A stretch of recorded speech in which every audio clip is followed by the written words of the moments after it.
ಹಾ okay sorry.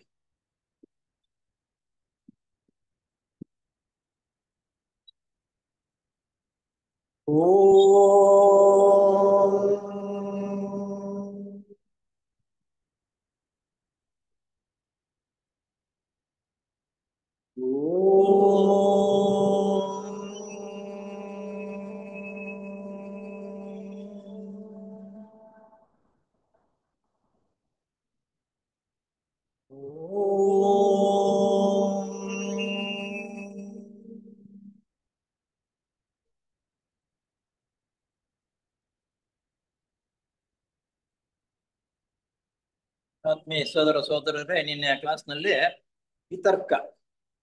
ವಿತರ್ಕ ಅಂತಂದ್ರೆ ಏನು ಮೊದಲನೇ ಪ್ರಾರಂಭದಲ್ಲಿ ಬಂದಿತ್ತು. ಅದು ಯಾವ್ದಪ್ಪ ಅಂತಂದ್ರೆ ವಿತರ್ಕ, ವಿಚಾರ, ಆನಂದ, ಅಸ್ಮಿತಾ ಅಂತಕ್ಕಂಥದ್ದು 4 ವಿವರಣೆಗಳನ್ನು ಬಂತು. ನಂತರ ಈ ವಿತರ್ಕಕ್ಕೂ ಬರ್ತಕ್ಕಂಥದಕ್ಕೂ ಸ್ವಲ್ಪ ಸಂಬಂಧ ಲಿಂಕ್ ಇದೆ. ಆದ್ರಿಂದ ನಿನ್ನೆ ಕ್ಲಾಸ್ನಲ್ಲಿ ವಿತರ್ಕದ ಬಗ್ಗೆ ತಿಳ್ಕೊಂಡವು. ಇಲ್ಲಿ ವಿತರ್ಕ ಅಂದ್ರೆ ವಿಶೇಷ ಅಂತ ಅದರ ಅರ್ಥ. ಇನ್ನೊಂದು ಅರ್ಥ ವಿಶೇಷ ಅಂತಂದ್ರೆ ಏನಾದ್ರು ಮಾಮೂಲಿಯಾಗಿ ಮಾಡ್ತಕ್ಕಂಥದನ್ನು ವಿಶೇಷವಾಗಿ, ಯಾವ್ದ ಹಬ್ಬವಾಗ್ಲಿ ಅಥವಾ ಒಂದು ಕಾರ್ಯಕ್ರಮವಾಗ್ಲಿ ಮಾಮೂಲಿಯಾಗಿ ಮಾಡ್ಕೊಂಡು ಇರ್ತೀವಿ. ವಿಶೇಷವಾಗಿ ಮಾಡೋದು ಅಂದ್ರೆ ಅದ್ರಲ್ಲಿ ಏನಾದ್ರೂ ಒಂದು ಸೇರೋದು. ಹಾಗೆ. ಆಮೇಲೆ ಇನ್ನಾದಕ್ಕೆ ಅಂದ್ರ ಮನೋಮಯ ಕೋಶ, ಅದನ್ನು ಬೆಳವಣಿಗೆ ಮಾಡಿಕೊಳ್ಳುವುದರಿಂದ ವಿತರ್ಕದಿಂದ ಮನೋಮಯ ಕೋಶ ಅಂತಕ್ಕಂಥದ್ದು ಬೆಳವಣಿಗೆ ಆಗುತ್ತೆ ಅಂತ ಅನ್ನೋದನ್ನು ವಿವರಣೆ ಕೊಟ್ಟರು. ಯಾವಾಗ ಸುಮಾರು 4-5 ಪೀರಿಯಡ್ಗಳ ಹಿಂದೆನೆ ಹೇಳಿದ್ರು ಅದ್ರ ಕತೆ. ಇವತ್ತು ಆ ವಿಶೇಷದ ಬಗ್ಗೆ ಆದ್ಮೇಲೆ ನಮ್ಮ ಅಹಿಂಸಾ ಹಿಂಸೆ ಅಂತಕ್ಕಂಥದ್ದು ಇದೆಯಲ್ಲ, ಅವನ್ನ ಸ್ವಲ್ಪ ವಿವರವಾಗಿ ಹೇಳ್ತಾರೆ. ಯಾಕಂದ್ರೆ ಇದು ಬಹಳ ಮುಖ್ಯವಾಗಿರ್ತಕ್ಕಂಥ ವಿಷಯ. ಟಾಪಿಕ್ ಅಂತೀವಿ, ವಿಷಯ ಅಂತೀವಿ, ಅದರ ಬಗ್ಗೆ ಬಹಳ ವಿಶೇಷವಾಗಿ ಹೇಳ್ತಾರೆ. ಆದ್ರಿಂದಾಲೇನೆ ವಿತರ್ಕ ಅಂದ್ರೆ ವಿಶೇಷ. ಆ ಮಧ್ಯೆ ಲಿಂಕ್ ಬರ್ಬೇಕನ್ನೋ ಉದ್ದೇಶದಿಂದ ಅವ್ರು ಕೊಟ್ಟಿದ್ದಾರೆ. ಇದು ವಿಶೇಷವಾಗಿ ನಾವು ತಿಳ್ಕೊಬೇಕಾಗಿರ್ತಕ್ಕಂಥದ್ದು. ಇಲ್ಲಿ ಯೋಗಿಯ ಜೀವಿತವನ್ನು ಒಂದು ವಜ್ರದ ಹರಳಿಗೆ ಹೋಲಿಸಬಹುದು. ವಜ್ರ ಎಷ್ಟು ಗಟ್ಟಿಯಾಗಿರುತ್ತೆ ಗೊತ್ತಾ? ಗ್ಲಾಸ್ ಕಟ್ ಮಾಡ್ಬೇಕಾದ್ರೆ ಅಲ್ಲಲ್ಲ, ಒಂದು ಗ್ಲಾಸ್ ಇದೆಯಲ್ಲ, ಅದು ಕಟ್ ಮಾಡ್ಬೇಕಾದ್ರೆ ವಜ್ರದ ಮೊನೆ ಇದೆಯಲ್ಲ, ಅದರಿಂದ ಹಿಂಗಂದ್ರೆ ಟಕಾನ್ ಕಟ್ ಆಗುತ್ತೆ. ಅದು ಗಟ್ಟಿಯಾಗಿರ್ತಕ್ಕಂಥದ್ದು. ಇವರು ಯೋಗಿಯ ಜೀವಿತವು ಒಂದು ವಜ್ರದ ಹರಳಿನಂತೆ ಹೋಲಿಸಬಹುದು. ಆಗ ಈ ಸಾಧಕನು ಆ ಹರಳಿನ ಬೇರೆ ಬೇರೆ ಮುಖಗಳಿದ್ದಂತೆ ಆಗುತ್ತವೆ. ಸಾಧಕನಾಗಿರತಕ್ಕಂಥನು ವಜ್ರದಂತೆ ಇರಬೇಕು, ಹೃದಯ ಗಟ್ಟಿಯಾಗಿರ್ಬೇಕು, ಯಾವುದಕ್ಕೆ ಹಿಂಜರಿಬಾರದು, ಕೆಟ್ಟ ಕೆಲಸಗಳನ್ನು ಮಾಡಬಾರದು. ಅದು ತಪ್ಪು ರೀತಿಯಲ್ಲಿ ನಾವು ಖಂಡಿಸಬೇಕು, ಅವನು ಸರಿಪಡಿಸ್ಬೇಕು. ವಜ್ರ ಎಷ್ಟು ಗಟ್ಟಿಯಾಗಿರುತ್ತೆ ಹಾಗೆ ಅವನ ಹೃದಯವು ಮಾಡ್ತಕ್ಕಂಥ ಕೆಲಸ ಅಷ್ಟು ಗಟ್ಟು ಮುಟ್ಟಿಯಾಗಿರ್ಬೇಕು ಅಂತ ಅನ್ನೋದು. ಇಲ್ಲಿ ವಿತರ್ಕ ಅಂದ್ರೆ ವಿಶೇಷ ಅಂತ ಹೇಳಿದ್ರಲ್ಲ, ಈ ಮುಂದೆ ಬರ್ತಕ್ಕಂಥದ್ದು 8 ವಿಶೇಷವಾಗಿ ನಾವು ಅರ್ಥ ಮಾಡ್ಕೋಬೇಕು ಅನ್ನೋದಕ್ಕೆ ಅಲ್ಲಿ ಬಂತು. ಇಲ್ಲಿ ವಿತರ್ಕ ಎಂಬ ಶಬ್ದವನ್ನ ಪ್ರಯೋಗ ಮಾಡುತ್ತಾರೆ. ಇದರ ಔಚಿತ್ಯ ಹೀಗಿದೆ. ಔಚಿತ್ಯ ಅಂತಂದ್ರೂ ಹೀಗಿದೆ ಅಂದ್ರೆ ಅದರ ಚರಿತ್ರೆ ಹೀಗೆ ರೀತಿ ಇರುತ್ತದೆ. ವಿತರ್ಕ ಎಂದರೆ 2 ಧ್ರುವಗಳ ಮಧ್ಯೆ ಚಲಿಸುತ್ತಿರುವುದು ಎಂದು ಅರ್ಥ. ವಿತರ್ಕ ಅಂತಂದ್ರೆ 2 ಧ್ರುವಗಳ ಮಧ್ಯೆ ಚಲಿಸುತ್ತಿರುವುದು ಅನ್ನೋದು ಅರ್ಥ. ಧ್ರುವಗಳಂದ್ರೆ ಉತ್ತರ ಧ್ರುವ ಮತ್ತು ದಕ್ಷಿಣ ಧ್ರುವ ಅಂತಕ್ಕಂಥದ್ದು 2 ಧ್ರುವಗಳು ನಮ್ಮ ಭೂಮಿಗೆ ಇದೆ. ಆ ಧ್ರುವಗಳು ಎಷ್ಟು ಕೆಲಸ ಮಾಡುತ್ತೆ ಅಂತ ಅನ್ನೋದ್ರು ಯಾವುದೋ ಒಂದು ಪುಸ್ತಕದಲ್ಲಿ ಓದಿದೆ. ಅಲ್ಲಿ ಆಟೋಮೆಟಿಕ್ ಆಗಿ ಕವಾಯ್ತು ಅಂತಕ್ಕಂಥದ್ದು ಇಟ್ಟಿರ್ತಾರೆ. ದೇವ ಸೃಷ್ಟಿನೇ, ನಾವಲ್ಲ. ಯಾಕಪ್ಪ ಅಂದ್ರೆ ಇಲ್ಲಿ ವಿದ್ಯುತ್ ಶಕ್ತಿ ಅಂತಕ್ಕಂಥದ್ದು ಅಪಾರವಾದ ಉತ್ಪತ್ತಿ ಆಗ್ತಾ ಇರ್ತದೆ ಭೂಮಿಯಲ್ಲಿ. ಜಾಸ್ತಿ ಆದಾಗ ಅದು ಆಚೆ ಕಡೆ ಹೋಗದೆ ಹೋದ್ರೆ ಭೂಮಿ ಆಟಂ ಬಾಂಬ್ ಹಾಕಿದಾಗ ಹೆಂಗಾಗ್ತದೆ, ಛಿದ್ರವಾಗುತ್ತಂತೆ. ಅದಕ್ಕಾಗಿ ಅದು ಎಷ್ಟಿರಬೇಕು ಅಷ್ಟು ಇರುತ್ತೆ, ಮಿಕ್ಕಿದ್ದೆಲ್ಲ ಆಚೆ ಕಡೆ ಹೊರಟೋಗುತ್ತೆ. ಆ ಕವಾಟಗಳು ಓಪನ್ ಆದಾಗ ಹೊರಟೋಗುತ್ತೆ. ಈ ರೀತಿ ಸೃಷ್ಟಿ ಮಾಡಿದಾಗ ಭಗವಂತ ಏನು ಅವ್ರಿಗೆ ಗೊತ್ತಿಲ್ವಾ, ಆ ರೀತಿ ಇಟ್ಟಿದ್ದಾರೆ. ಅದು ಉತ್ತರ ಧ್ರುವದಲ್ಲಿ ಅದೂ ಸಮೇತ ಇದೆ ಅಂತ ಹೇಳ್ತಾರೆ ಎಂದು ಅರ್ಥ. ಸಾಧಕನು ಧ್ಯೇಯವನ್ನು ಮನದಟ್ಟು ಮಾಡಿಕೊಂಡು ಅದರಂತೆಯೇ ಬಾಳಬೇಕು ಎಂದು ಪ್ರಯತ್ನ ಪಟ್ಟಾಗ ಆತನ ಮನಸ್ಸು ಆ ಧ್ಯೇಯವನ್ನು ಪ್ರಾರಂಭದಲ್ಲಿ ಒಂದೇ ಸಮನೆ ಖಚಿತವಾಗಿ ಚಿಂತಿಸುವುದಕ್ಕೆ ಸಾಧ್ಯವಿಲ್ಲ. ನಾನು ಆಧ್ಯಾತ್ಮಿಕ ಜೀವನವನ್ನು ನಡೆಸಬೇಕು ಅಂತಕ್ಕಂಥದ್ದು ಮನಸ್ಸು ಬರುತ್ತೆ, ಮಾಡಬೇಕು ಅಂತಕ್ಕಂಥದ್ದು ಇರುತ್ತೆ. ಉತ್ತರ ಧ್ರುವ ದಕ್ಷಿಣ ಧ್ರುವ ಹಿಂಗಿರುತ್ತೆ, ಈ ಕಡೆ ಆ ಕಡೆ ಅಂತಕ್ಕಂಥದ್ದನ್ನ ಕಠಿಣವಾಗಿ ನಿಯಮಬದ್ಧವಾಗಿ ಮಾಡಬೇಕು ಅಂತಕ್ಕಂಥ ಇದ್ರೂ ಸಮೇತ ಒಂದೊಂದ್ಸಲ ಚಂಚಲವಾಗುತ್ತೆ, ಆ ಕಡೆಗೆ ಈ ಕಡೆಗೆ ಹೋಗ್ತಾ ಇರುತ್ತದೆ. ಸಾಧ್ಯವಿಲ್ಲ ಎಂದು ಖಚಿತವಾಗಿ ಒಂದೇ ಸಮನೆ ಖಚಿತವಾಗಿ ಚಿಂತಿಸುವುದಕ್ಕೆ ಆಗುವುದಿಲ್ಲ. ನಾವು ಧ್ಯಾನ ಕೂತ್ಕೊಳ್ತೀವಿ, ಒಂದೆರಡು ಮೂರು ದಿವಸದಲ್ಲಿ ನಿಶಬ್ದವಾಗಿ ವ್ಯವಸ್ಥೆ ರೀತಿಯಲ್ಲಿ ಧ್ಯಾನ ಮಾಡೋಕ್ಕಾಗಲ್ಲ, ಚಿಂತನೆ ಮಾಡೋದಕ್ಕೂ ಆಗುವುದಿಲ್ಲ. ಒಂದೇ ರೀತಿ ಚಿಂತನೆ ಮಾಡ್ಬೇಕಂದ್ರೆ ಪಕ್ಕಕ್ಕೆ ಇನ್ನು ನೂರಾರು ದೂರ ಚಿಂತೆ, ಆ ರೀತಿ ಆಗುತ್ತೆ. ಹಿಂದಿನ ಅಭ್ಯಾಸದ ಒತ್ತಡದಿಂದ ಅದು ಸದ್ಯದ ಪರಿಸ್ಥಿತಿಗೂ ಹೊಸದಾಗಿ ಕಂಡುಕೊಂಡ ಧ್ಯೇಯಕ್ಕೂ, ಯಾಕಂದ್ರೆ ಹಿಂದಿನ ಜೀವನ ವ್ಯವಸ್ಥೆ ರೀತಿಯಲ್ಲಿ ನಾವ್ ಏನ್ ಮಾಡ್ತಾ ಇರ್ತೀವಿ ಅಂತ ಅನ್ನೋದು ನಮ್ಗೆಲ್ಲ ಗೊತ್ತು. ಅದನ್ನು ಬಿಟ್ಟು ಮುಂದಿನ ವ್ಯವಸ್ಥೆಗೆ ಹೋಗ್ಬೇಕು ಅಂತಕ್ಕಂಥದ್ದು ಇದು ಧ್ಯಾನ ಮಾಡ್ತಕ್ಕಂಥದ್ದು, ಆ ಚಿಂತನೆ ಮಾಡ್ತಕ್ಕಂಥ ಸಂದರ್ಭ ಬಂದಾಗ ಹಿಂದಿನದ ಕಡೆಗೆ ಒಂದ್ ಕಡೆ ಓಡುತ್ತೆ, ಹೊಸದ ಕಡೆಗೆ ಒಂದೊಂದ್ ಕಡೆ ಮನಸ್ಸು ಓಡುತ್ತೆ. ಅಂದ್ರೆ ಈ ಕಡೆಗೆ ಆ ಕಡೆಗೆ ಚಂಚಲವಾಗ್ತಾ ಇರುತ್ತದೆ ಅಂತ ಅನ್ನೋದು ಇದರ ಅರ್ಥ. ಅಭ್ಯಾಸದ ಒತ್ತಡದಿಂದ ಅದು ಸದ್ಯದ ಪರಿಸ್ಥಿತಿಗೂ ಹೊಸದಾಗಿ ಕಂಡುಕೊಂಡ ಧ್ಯೇಯಕ್ಕೂ ಮಧ್ಯೆ ಗಡಿಯಾರದ ಪೆಂಡುಲಂನಂತೆ ಅತ್ತ ಇತ್ತ ಚಲಿಸುತ್ತಾ ಇರುತ್ತದೆ. ಆ ಗಡಿಯಾರದ ಪೆಂಡಲಂ ಅಂತ ಬರ್ತಕ್ಕಂಥದ್ದು ಹಿಂದಿನ ಕಾಲದಲ್ಲಿ ಇತ್ತು ಗಡಿಯಾರ, ಇವಾಗ ಅದು ನೋಡ್ಬೇಕು ಅಂದ್ರೆ ಇಲ್ಲ. ಅದು ಪೆಂಡಲಂ ಹೆಂಗಿದ್ರೆ ಈ ಕಡೆಗೆ ಟನ್ ಹಿಂಗ್ ಹೊಡಿತಾ ಇದ್ರೆ ಸೆಕೆಂಡ್ಗಳು ಹೋಗ್ತಕ್ಕಂಥದ್ದು, ಆ ರೀತಿ ಅದು ಈ ಕಡೆ ಆ ಕಡೆ ಯಾವ ರೀತಿ ಹೋಗ್ತಾ ಇರುತ್ತೋ, ಚಿಂತನೆ ಮಾಡತಕ್ಕಂಥ ಆಧ್ಯಾತ್ಮಿಕ ಜೀವಿ ಆಗಿರ್ತಕ್ಕಂಥ ಹಿಂದೆ ಸಂಪ್ರದಾಯದಿಂದ ಕಳೆದುಕೊಂಡು ಬಂದಿರತಕ್ಕಂಥ ವಿಷಯಗಳನ್ನು ಬಿಟ್ಟು ಬಿಡಬೇಕು ಅಂತ ಆ ಕಡೆ, ಹೊಸ ವಿಷಯಗಳನ್ನು ತಿಳ್ಕೊಂಡಿರ್ಬೇಕು ಅಂತಕ್ಕಂಥದ್ದು ಈ ಕಡೆ, ಒಂದ್ ಕಡೆ ಆ ಕಡೆ ಒಂದ್ ಕಡೆ ಈ ಕಡೆ, ಈ ರೀತಿ ಚಂಚಲವಾಗ್ತಾ ಇರುತ್ತೆ. ಅದನ್ನ ಗಡಿಯಾರದ ಪೆಂಡಲಂಗೆ ಹೋಲಿಕೆ ಮಾಡಿದ್ರು. ಮಧ್ಯೆ ಗಡಿಯಾರದ ಪೆಂಡಲಂನಂತ ಅತ್ತ ಇತ್ತ ಚಲಿಸುತ್ತಾ ಇರುತ್ತದೆ. ಯಾವಾಗ ಸಾಧಕನು ತನ್ನ ಪರಮ ಧ್ಯೇಯದ ಬೆಳಕಿನಲ್ಲಿ ಖಚಿತವಾಗಿ ನಿಲ್ಲುತ್ತಾನೆಯೋ ಆಗ ವಿತರ್ಕ ಎಂದರೆ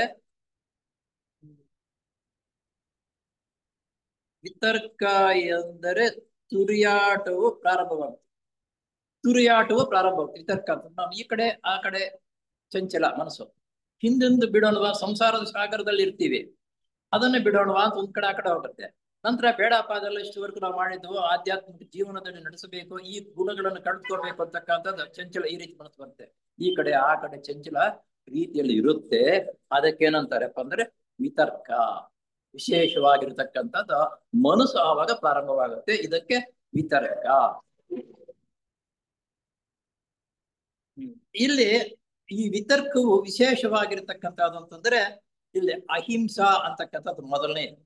ಈ ಅಹಿಂಸಾ ಇದನ್ನ ಒಂದು ರೀತಿಯಲ್ಲಿ ನಾವು ಹಿಂದೆ ತಿಳ್ಕೊಂಡಿರ್ತಕ್ಕಂಥದ್ದು ಈಗ ತಿಳಿಸಿಕೊಡ್ತಕ್ಕಂಥದ್ದಕ್ಕೂ ವ್ಯತ್ಯಾಸವಿರುತ್ತೆ ಅನ್ನೋದಕ್ಕೆ ಬರೋಣ.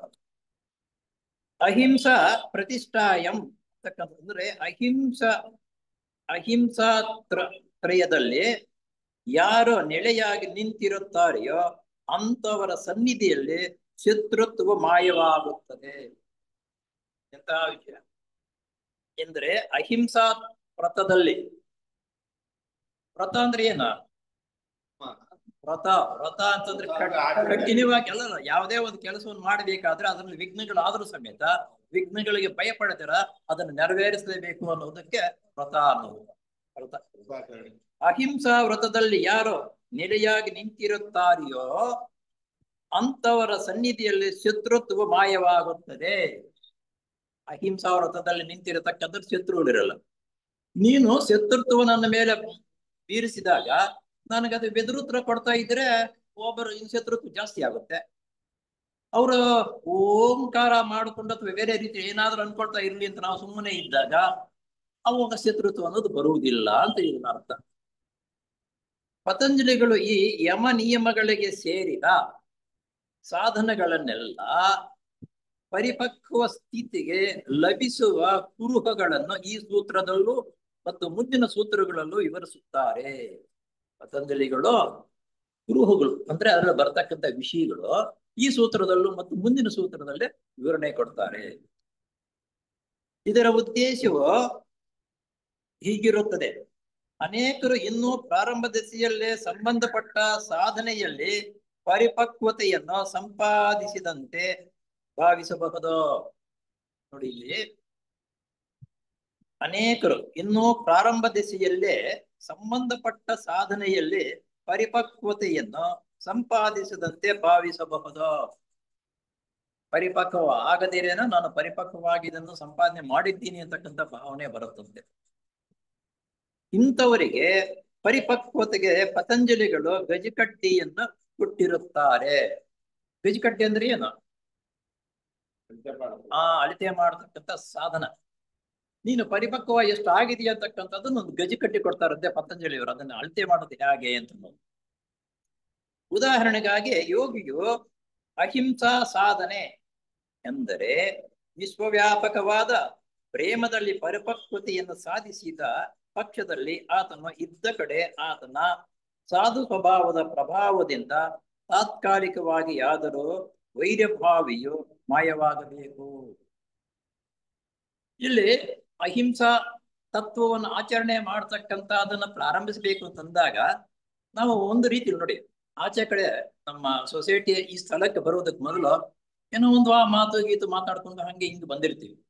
ಇಲ್ಲಿ ಒಳಗಡೆ ಬಂದಾಗ ಏನಾದ್ರು ಮಾತಾಡ್ತಾ ಇದ್ರೆ ಅಥವಾ ಗಟ್ಟಿಯಾಗಿದ್ರೆ ಅಯ್ಯೋ ಮಾತಾಡಬಾರ್ದಪ್ಪ ಅಂತಕ್ಕಂಥ ಒಂದು ನಿಯಮಬದ್ಧಕ್ಕೆ ನಾನು ನಡೀಬೇಕು ಅಂತಕ್ಕಂಥ ಮನಸ್ಸು ಇಲ್ಲಿ ಬೆಳವಣಿಗೆ ಆಗುತ್ತೆ. ಹಾಗೆ ವೈರಭಾವನೆಯು ಮಾಯವಾಗಬೇಕು. ಆ ವೈರಭಾವ ಒಬ್ಬರಿಗೊಬ್ಬರಿಗೆ ಆಗದೆ ಇರ್ತಕ್ಕಂಥ ವೈರಭಾವ ಇದೆಯಲ್ಲ, ಅದು ಮಾಯವಾಗಬೇಕಂದ್ರೆ ಇಲ್ಲದಿರ ನಾವು ಮಾಡ್ಕೋಬೇಕು. ಕೆಲವು ಸಂದರ್ಭಗಳು ಕ್ರೂರ ಮೃಗಗಳೂ ಕೂಡ ತಮ್ಮ ವೈರ ಭಾವನೆಯನ್ನು ಮರೆತು ಸಾಧು ಸ್ವಭಾವದಿಂದ ವರ್ತಿಸುವುದು ಉಂಟು. ಕ್ರೂರ ಮೃಗಗಳು ವೈರ ಸ್ವಭಾವ ಇದೆಯಲ್ಲ, ಮನುಷ್ಯರೇನು ನಾವು ವೈರ ಸ್ವಭಾವ ಅದು ನಾವು ಇಲ್ಲಪ್ಪ ವೈರ ಸ್ವಭಾವ ಬೇಡ ಇನ್ನು ಮುಂದೆ ಒಬ್ಬರಿಗೊಬ್ಬರ ಸ್ನೇಹ ಪರವಾಗಿ ಇಡೋಣ, ಜೀವನವನ್ನು ನಡೆಸೋಣ ಅಂತ ಮನಸ್ಸು ಮಾಡಿಕೊಂಡು ಕೆಲವು ದಿವಸ ಆದ್ರೂ ಒತ್ತಡದಿಂದ ಇರ್ತೀವಿ ಅಲ್ವಾ. ಆಮೇಲೆ ಸಂದರ್ಭವಾದಾಗ ಎದ್ದು ನಿಂತು ವೈರತ್ವ ಬೈರ. ಆದರೆ ಮೃಗಗಳು ಅಂತಕ್ಕಂಥದ್ದು ವೈರ ಸ್ವಭಾವ ಅದರ ಹುಟ್ಟುಗುಣ, ಹುಟ್ಟಿದಾಗಲೇ ಬಂದಿರುತ್ತೆ. ಇಲಿನ ಕಂಡ್ರೆ ಬೆಕ್ಕಗಾಗಲ್ಲ, ಬೆಕ್ಕನ ಕಂಡ್ರೆ ಇಲಿಗಾಗ್ತದೆ. ವೈರತ್ವ ಒಂದ್ರೊಂದು ಹಾಗೆ. ಅವೆರಡು ಒಂದಾಗ್ಬೇಕು ಅಂತಂದ್ರೆ ಇನ್ನು ಎಷ್ಟು ಬೆಳವಣಿಗೆ ಆಗಿರ್ಬೇಕು. ಇಲ್ಲಿ ಕಣ್ವ ಋಷಿಗಳು ಆಶ್ರಮದಲ್ಲಿ ಹುಲಿ, ಚಿರತೆ ಮತ್ತು ಹಸು, ಜಿಂಕೆ, ಕ್ರೂರ ಮೃಗಗಳು, ಸಾಧು ಪ್ರಾಣಿಗಳು ಒಂದೇ ಕಡೆ ನೀರು ಕುಡಿಯುತ್ತಿರುವುದು ಎಂಬ ಪ್ರಸಿದ್ಧಿ ಇದೆ. ಇಲ್ಲಿ ಕಣ್ವ ಮಹರ್ಷಿಗಳ ಆಶ್ರಮದಲ್ಲಿ ಕ್ರೂರ ಮೃಗಗಳು ಒಂದೇ ಕಡೆ ಇದ್ದು ಒಂದೇ ಅಂಡದಲ್ಲಿ ನೀರು ಕುಡಿಯತಕ್ಕಂಥದ್ದು ಸ್ವಾಭಾವಿಕವಾಗಿದೆ. ಕಣ್ವ ಮಹರ್ಷಿ ಅಂದ್ರೆ ಯಾರು? ನಮ್ಗೆ ಸ್ವಲ್ಪ ಇದು ಬರುತ್ತಾ? ಶಕುಂತಲೆ. ಶಕುಂತಲೆ ಮಗು ಬಿಟ್ಟು ಹೊರಟಾಗ ಅವ್ರ ತಾಯಿ ಸ್ವಲ್ಪ ಹೊರಟಾಗ್ತಾರೆ ಆ ಶಕುಂತಲೆಯನ್ನ ಬಿಟ್ಟು. ಆ ಶಕುಂತಲೆಯನ್ನ ಬೆಳೆಸಿದವರು ಕಣ್ವ ಮಹರ್ಷಿಗಳು.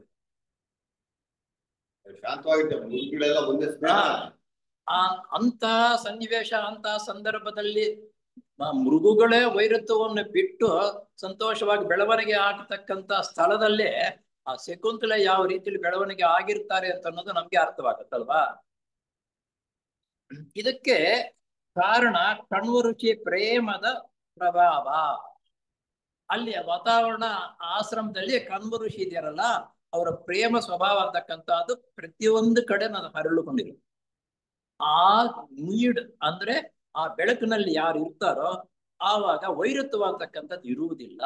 ಕಾರಣ ಏನಪ್ಪಾ ಅಂತಂದ್ರೆ ಅವರ ವಾಪಸ್ ಮಾಡತಕ್ಕಂಥ ಸಾಮರ್ಥ್ಯ, ಶಕ್ತಿ ಎಲ್ಲಾ ಕಡೆ ತುಂಬಿಕೊಂಡಿರುವುದರಿಂದ ವೈರತ್ವ ಅನ್ನೋದು ಇರುವುದಿಲ್ಲ. ಆ ರೀತಿ ನಾವು ವೈರತ್ವವನ್ನು ದಿನೇ ದಿನೇ ಶಮನ ಮಾಡ್ಕೋಬೇಕು. ಕೋಪತಾಪಗಳು ಮಾಡಿದಾಗ ಒಬ್ಬರದೊಬ್ಬರು ಪ್ರೀತಿ ಮಾಡ್ತಕ್ಕಂಥದನ್ನ ಗಳಿಸ್ಕೋಬೇಕು ಅನ್ನೋದು ಆಧ್ಯಾತ್ಮಿಕ ಜೀವನಕ್ಕೆ ಬಂದಾಗ. ಪ್ರೇಮವು ದೈವಿಕವಾದದ್ದು. ಪ್ರೇಮ ಅಂತಕ್ಕಂಥದ್ದು ನಾವು ಹಿಡ್ಕೊಂಡು ಬರುವುದಕ್ಕಲ್ಲ, ಅದು ದೈವಿಕವಾಗಿ ಬಂದಿರತಕ್ಕಂಥದ್ದು. ಅಭಿವ್ಯಕ್ತ ಪ್ರಪಂಚದಲ್ಲಿ ಸಮಸ್ತ ಪ್ರಾಣಿಗಳನ್ನು ಒಂದು ಮಾಡತಕ್ಕದ್ದು. ಅರ್ಥವೈತಿದಾ? ಪ್ರಪಂಚದ ಸಮಸ್ತ ಪ್ರಾಣಿಗಳನ್ನು ಒಂದು ಮಾಡತಕ್ಕದ್ದು. ಕಣ್ವರಂತಹ ಮಹಾತ್ಮರು ಆ ದೈವಿಕ ಪ್ರೇಮದಲ್ಲಿ ಒಂದಾಗಿ ಇರುವಷ್ಟು ಬೆಳೆದಿರುವುದರಿಂದ ಕಣ್ವ ಮಹರ್ಷಿಗಳು ದೈವಿಕ ಪ್ರೇಮ ಅಂತಿದೆಯಲ್ಲ, ದೈವಿಕ ಪ್ರೇಮಕ್ಕೂ ತನಗೂ ಲಿಂಕ್ ಸಂಬಂಧವು ಬೆಳವಣಿಗೆ ಮಾಡಿಕೊಂಡಿರುವುದರಿಂದ ಆ ಆಶ್ರಮವು ಪೂರ್ಣವಾಗಿ ಸಂತೋಷ, ವೈರತ್ವ ಇಲ್ಲದಿರ ಶಾಂತಿ ಸಮಾಧಾನದಿಂದ ಇರತಕ್ಕಂಥ ಚೈತನ್ಯವು ಎಲ್ಲಾ ಕಡೆ ತುಂಬಿಕೊಂಡಿತ್ತು. ಸಾತ್ವಿಕ ತೇಜಸ್ಸು ವ್ಯಾಪಕವಾಗಿ ಪ್ರಸರಿಸುತ್ತದೆ. ಅಲ್ಲಿ ಆಶ್ರಮದಲ್ಲಿ ಸಾತ್ವಿಕ ಪ್ರೇಮ ಸರ್ವ ಕಡೆ ಎಲ್ಲಾ ಕಡೆ ಪ್ರಸರಿಸುತ್ತದೆ ಅಂದ್ರೆ ಎಲ್ಲಾ ಕಡೆ ತುಂಬಿರುತ್ತದೆ.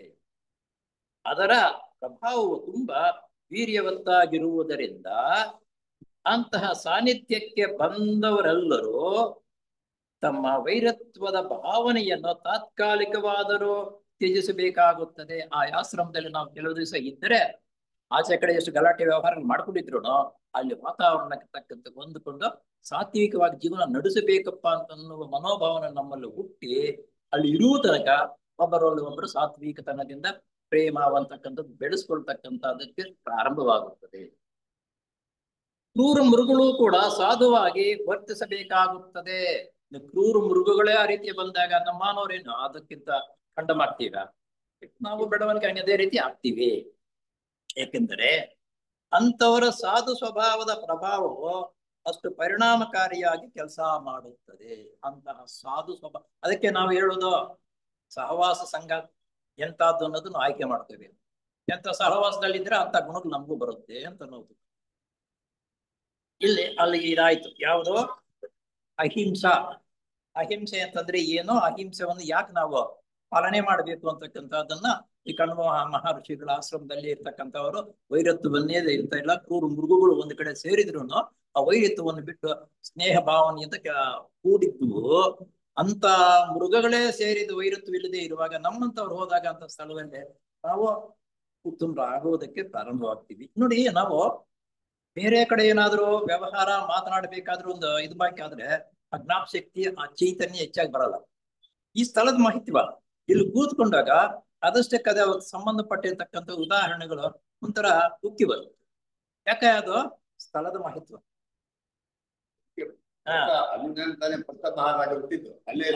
ಹೌದು. ಅಹಿಂಸಾ. ಅಹಿಂಸಾ ಅಂತಂದ್ರೆ ಏನು ಅಂತ ಅರ್ಥ ಆಯ್ತಲ್ಲ ಇವಾಗ. ನಂತರ ಇವಾಗ ಸತ್ಯ, ಇದು ಬಹಳ ಸುಲಭವಾಗಿರ್ತಕ್ಕಂಥದ್ದು ವಿಷಯ. ನೀನು ಆಧ್ಯಾತ್ಮಿಕ ವಿಷಯದಲ್ಲಿ ಯಾವ ಪುಸ್ತಕವನ್ನು ಓದ್ಬೇಕಾಗಿಲ್ಲ, ಸತ್ಯವಂತನಾಗಿಬಿಟ್ರೆ ಸಾಕು. ಯಾವ ದೇವಸ್ಥಾನನೂ ಬೇಡ, ಯಾವ ಜನರ ಸಹವಾಸವೂ ಬೇಡ, ಸತ್ಯವಂತನಾಗಿ ಬಾಳಿದ್ರೆ ಸಾಕು. ಎಲ್ಲವೂ ಅದಷ್ಟು ಕಡೆ ಬಂದ್ಬಿಡ್ತದೆ, ಓಡಿ ಬರುತ್ತೆ. ಅಷ್ಟು ಸುಲಭನಾ ಸತ್ಯವಂತನಾಗಿ ಜೀವನ ನಡೆಸೋದು? ಅದೊಂದು ಎಷ್ಟು ಕಠಿಣವಾಗಿರುತ್ತೆ ಅಂತ ಅನ್ನೋದನ್ನ, ಆ ಕಠಿಣವಾಗಿರತಕ್ಕಂಥದ್ದನ್ನ ಯಾವ ರೀತಿ ಸಾಧುತನ ಮಾಡ್ಕೋಬೇಕು ಅನ್ನೋದಕ್ಕೆ ಇಲ್ಲಿ ಬರ್ತಕ್ಕಂಥ ವಿಷಯ. ಸತ್ಯ ಪ್ರತಿಷ್ಠಾಯಾಂ ಕ್ರಿಯಾಫಲಾಶ್ರಮತಃ ಅಂದರೆ ಸತ್ಯದಲ್ಲಿ ನೆಲೆಯಾಗಿ ನಿಂತಿದ್ದಕ್ಕೆ, ಸತ್ಯದಲ್ಲಿ ನೆಲೆಯಾಗಿ ನಿಂತಿದ್ದಕ್ಕೆ ಯೋಗಿಯ ಪ್ರಯತ್ನಕ್ಕೆ ತಕ್ಕ ಫಲ. ಸತ್ಯವಂತನಾಗಿ ನಿಂತಿದ್ದರೆ ಯೋಗಿಗೆ ಪ್ರತಿಫಲ ಸಿಕ್ಕೇ ಸಿಗುತ್ತದೆ. ಆ ಸತ್ಯಹರಿಶ್ಚಂದ್ರನು ಎಷ್ಟು ಕಷ್ಟ ಬಂದರೂ ಸತ್ಯವನ್ನೊಂದು ಚೂರು ಬಿಡಲಿಲ್ಲ. ಕಡೆಗೆ ಯಾರು ಸೋತರೋ, ನಿನ್ನ ಸೋಲಿಸಬೇಕು ಅಂತ ಯಾರು ಪಂದ್ಯ ಕಟ್ಕೊಂಡಿದ್ರು? ಈಶ್ವರನು ದೇವತೆಗಳಿದೆ. ಇಲ್ಲ ಅವನು ಸತ್ಯವಂತನಾಗಲ್ಲ, ಶಿವತೋಗ್ತಾನೆ ಅಂತಕ್ಕಂಥ ಹೇಳಿದಾಗ ನಮ್ಮ ವಿಶ್ವಾಮಿತ್ರನನ್ನು ಅವ್ರಿಗೆ ಅದ್ರದಾಗ ನೋಡಿ ಎಷ್ಟು ಆಯ್ತು ಅಂತಂದ್ರೆ ಸತ್ಯವನ್ನು ಬಿಡಲೇ ಇಲ್ಲ. ಕಡೆಗೆ ಶರಣರಾದ್ರು. ನಮ್ದೇ ತಪ್ಪಪ್ಪ, ನಿನ್ನ ಇಷ್ಟೊಂದು ಕಠಿಣವಾಗಿರ್ತಕ್ಕಂಥ ಜೀವನಕ್ಕೆ ಕಳಿಸಿದ್ದು ನಾವೇ ಈ ರೀತಿ ಅಂತ ಹೇಳ್ಬಿಟ್ಟು ಶರಣರಾಗ್ತಾರೆ. ಏನೇ ಬರ್ಲಿ ಸತ್ಯವನ್ನು ಬಿಡಬಾರದು ಅನ್ನೋದಕ್ಕೆ ಅವ್ರದ್ದೇ ಎಕ್ಸಾಂಪಲ್ ಒಂದು ಬರೋದು.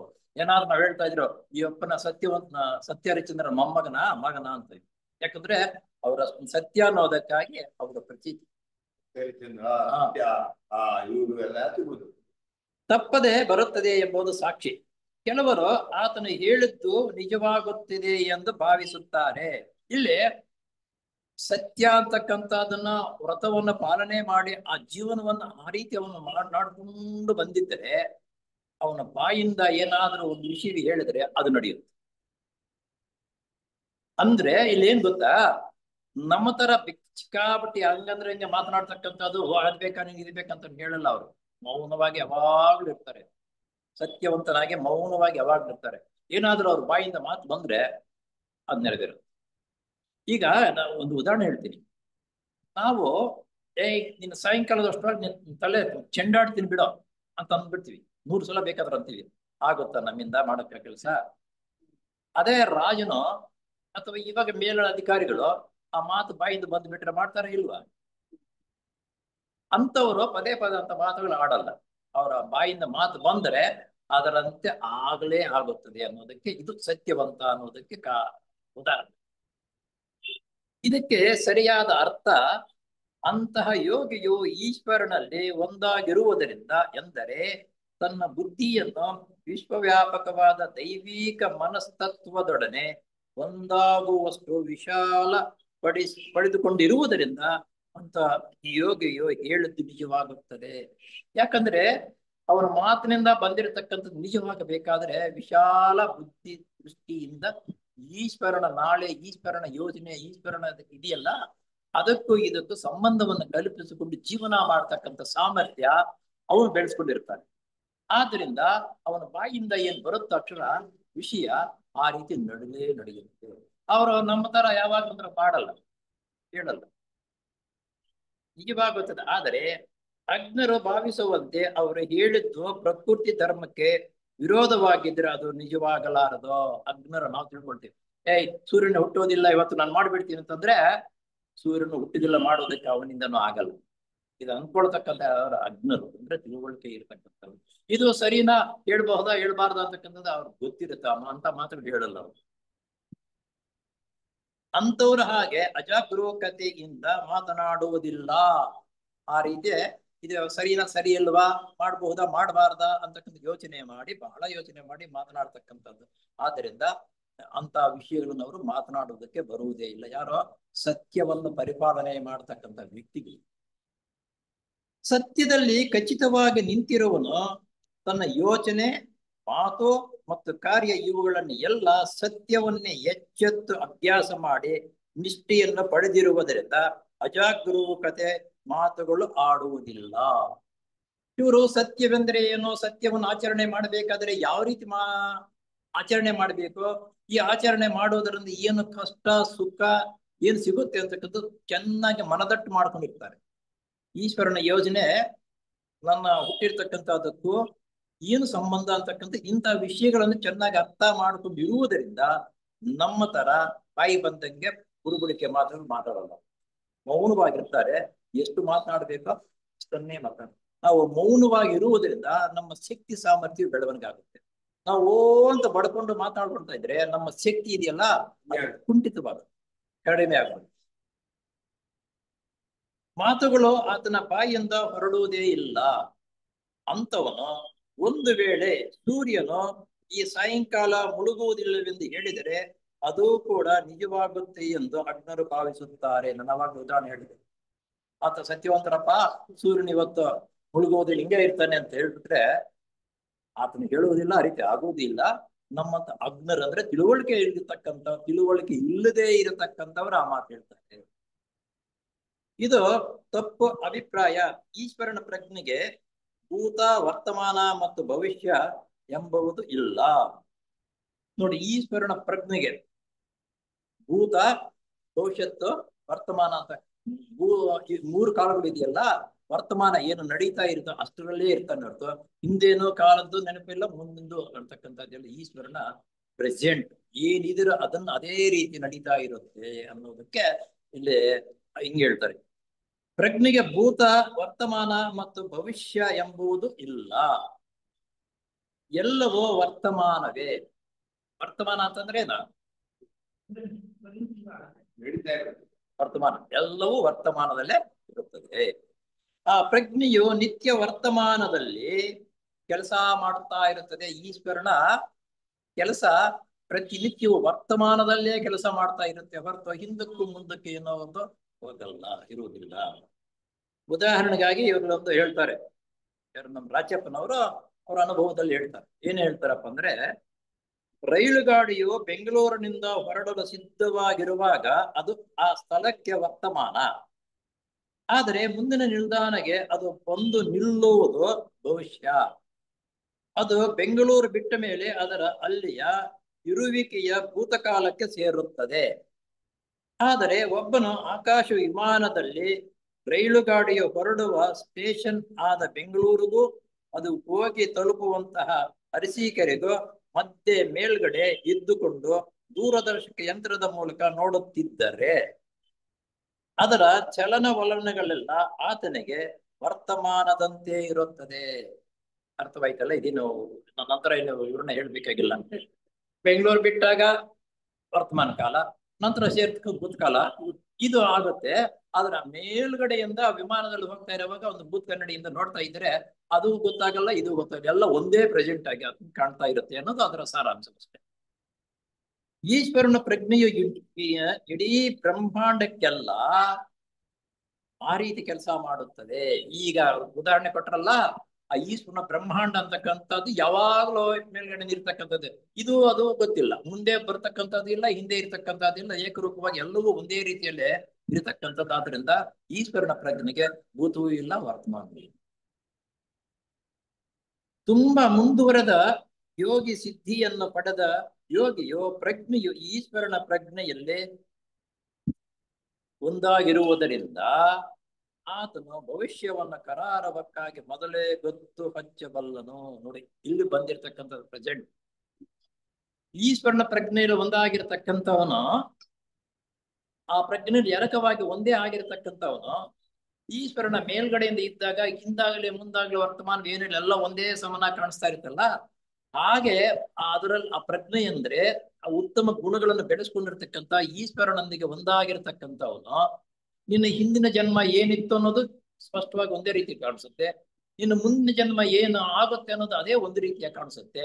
ಈಗ ಪ್ರೆಸೆಂಟ್ ಆಗಿರ್ತಕ್ಕಂಥ ನೋಡ್ತಾ ಇದ್ರು ಒಂದೇ ರೀತಿಯಲ್ಲಿ ಅವರಿಗೆ ಕಾಣಿಸುತ್ತೆ. ಈ ರೈಲು ಚಲಿಸುವಾಗ ಆ ಕಡೆಯಿಂದ ಈ ಕಡೆಗೆ ಸ್ಟೇಷನ್ ಬಿಟ್ಟು ಬಂದಾಗ ಮೇಲ್ಗಡೆಯಿಂದ ನೋಡಿದ್ರೆ ಎಲ್ಲೂ ಇಲ್ಲ, ಅಲ್ಲೇ ಮಾಮೂಲಿಯಾಗಿ ಕಾಣಿಸ್ತಾ ಇರುತ್ತಲ್ಲ. ಹಾಗೆ ಈಶ್ವರನ ಚೈತನ್ಯಕ್ಕೆ ಒಂದಾಗಿರತಕ್ಕಂಥವನು ನಿನ್ನ ಹಿಂದಿನ ಜನ್ಮವೂ ಅದೇ ರೀತಿ ಏನಿದೆಯೋ ಹಂಗೆ ಕಾಣಿಸುತ್ತೆ, ಮುಂದಿನ ಜನ್ಮವೂ ಹಂಗೆ ಕಾಣಿಸುತ್ತೆ, ಈ ಜನ್ಮ ನೀನು ಏನ್ ಮಾಡ್ತಾ ಇದೀಯ ಅನ್ನೋದು ಒಂದೇ ರೀತಿ ಕಾಣಿಸುತ್ತೆ ಅನ್ನೋದು ಇದರ ಅರ್ಥ.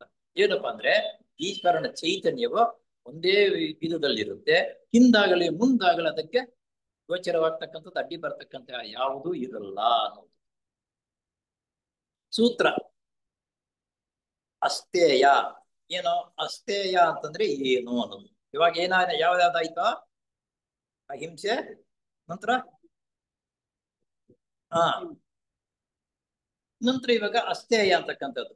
ಸೊತ್ತುಗಳ ಮೇಲೆ ಅಭಿಮಾನ ಪೂರ್ತ ಕಳಚಿ ಬಿದ್ದ ಸಾಧಕನು 100ಕ್ಕೆ 100 ಭಾಗ ಪ್ರಾಮಾಣಿಕನಾಗಿ ಇರುವಾಗ ಸರ್ವತೋಮುಖ ಅಂತಕ್ಕಂಥ ಎಲ್ಲಾ ವಿಧವಾದ ಐಶ್ವರ್ಯವನ್ನು ಅಂತವನಿಗೆ ತಾನಾಗಿ ಒದಗಿ ಬರುತ್ತದೆ. ಇಲ್ಲಿ ಅಸ್ತೇಯ ಅಂತಂದ್ರೆ ವಸ್ತುಗಳ ಮೇಲೆ ಅಭಿಮಾನ ಪೂರ್ತ ತೊಳಿಬೇಕು. ಏನ್ ಬಂದ್ರೆ ಅದು ಬರ್ಲಿಲ್ಲ ಬೇಡ. ಆ ನಿಯಮ ಇದೆಯಲ್ಲ ಅದರಂತೆ ನಾವು ಹೇಳೋದು ಸುಲಭ, ಅದರಿಂದ ಜೀವನ ನಡೆಸುವುದು ಇಷ್ಟು ಕಷ್ಟ ಅಂತಕ್ಕಂಥದ್ದು ಅನುಭವಗಳಾದ್ರೇನೆ ನಮ್ಗೆ ಗೊತ್ತಾಗುತ್ತೆ. ಸರ್ವತ ಎಲ್ಲಾ ವಿಧವಾದ ಐಶ್ವರ್ಯವು ಅಂತವನಿಗೆ ತಾನಾಗೇ ಬರುತ್ತದೆ. ಆ ರೀತಿ ಇದ್ದು ಬಿಟ್ರೆ ಎಲ್ಲ ಐಶ್ವರ್ಯವು ಅವನಿಗೆ ಬರುತ್ತೆ.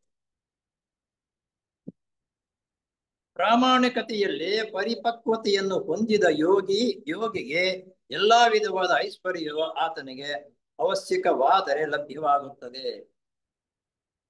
ಈಗ ನಮ್ಮ ಪ್ರಾಮಾಣಿಕವಾಗಿ ಇದಕ್ಕೊಂದು ಉದಾಹರಣೆ ಹೇಳ್ಬೇಕಂದ್ರೆ ನಮ್ಮ ಹನಿ ಬೇಸೆಂಟ್ ಅಕೌಂಟ್ ಅಲ್ಲಿ ಏನು ದುಡ್ಡುಗಳಿರ್ಲಿಲ್ಲ ಬೇಕಂತ ಅವ್ರು ಯಾವುದೇ ಒಂದು ವ್ಯವಸ್ಥೆ, ಒಂದು ದೊಡ್ಡ ಕಾರಿಗಾರವಾಗ್ಲಿ ಯಾವ್ದು, ಈಗ ಅವರು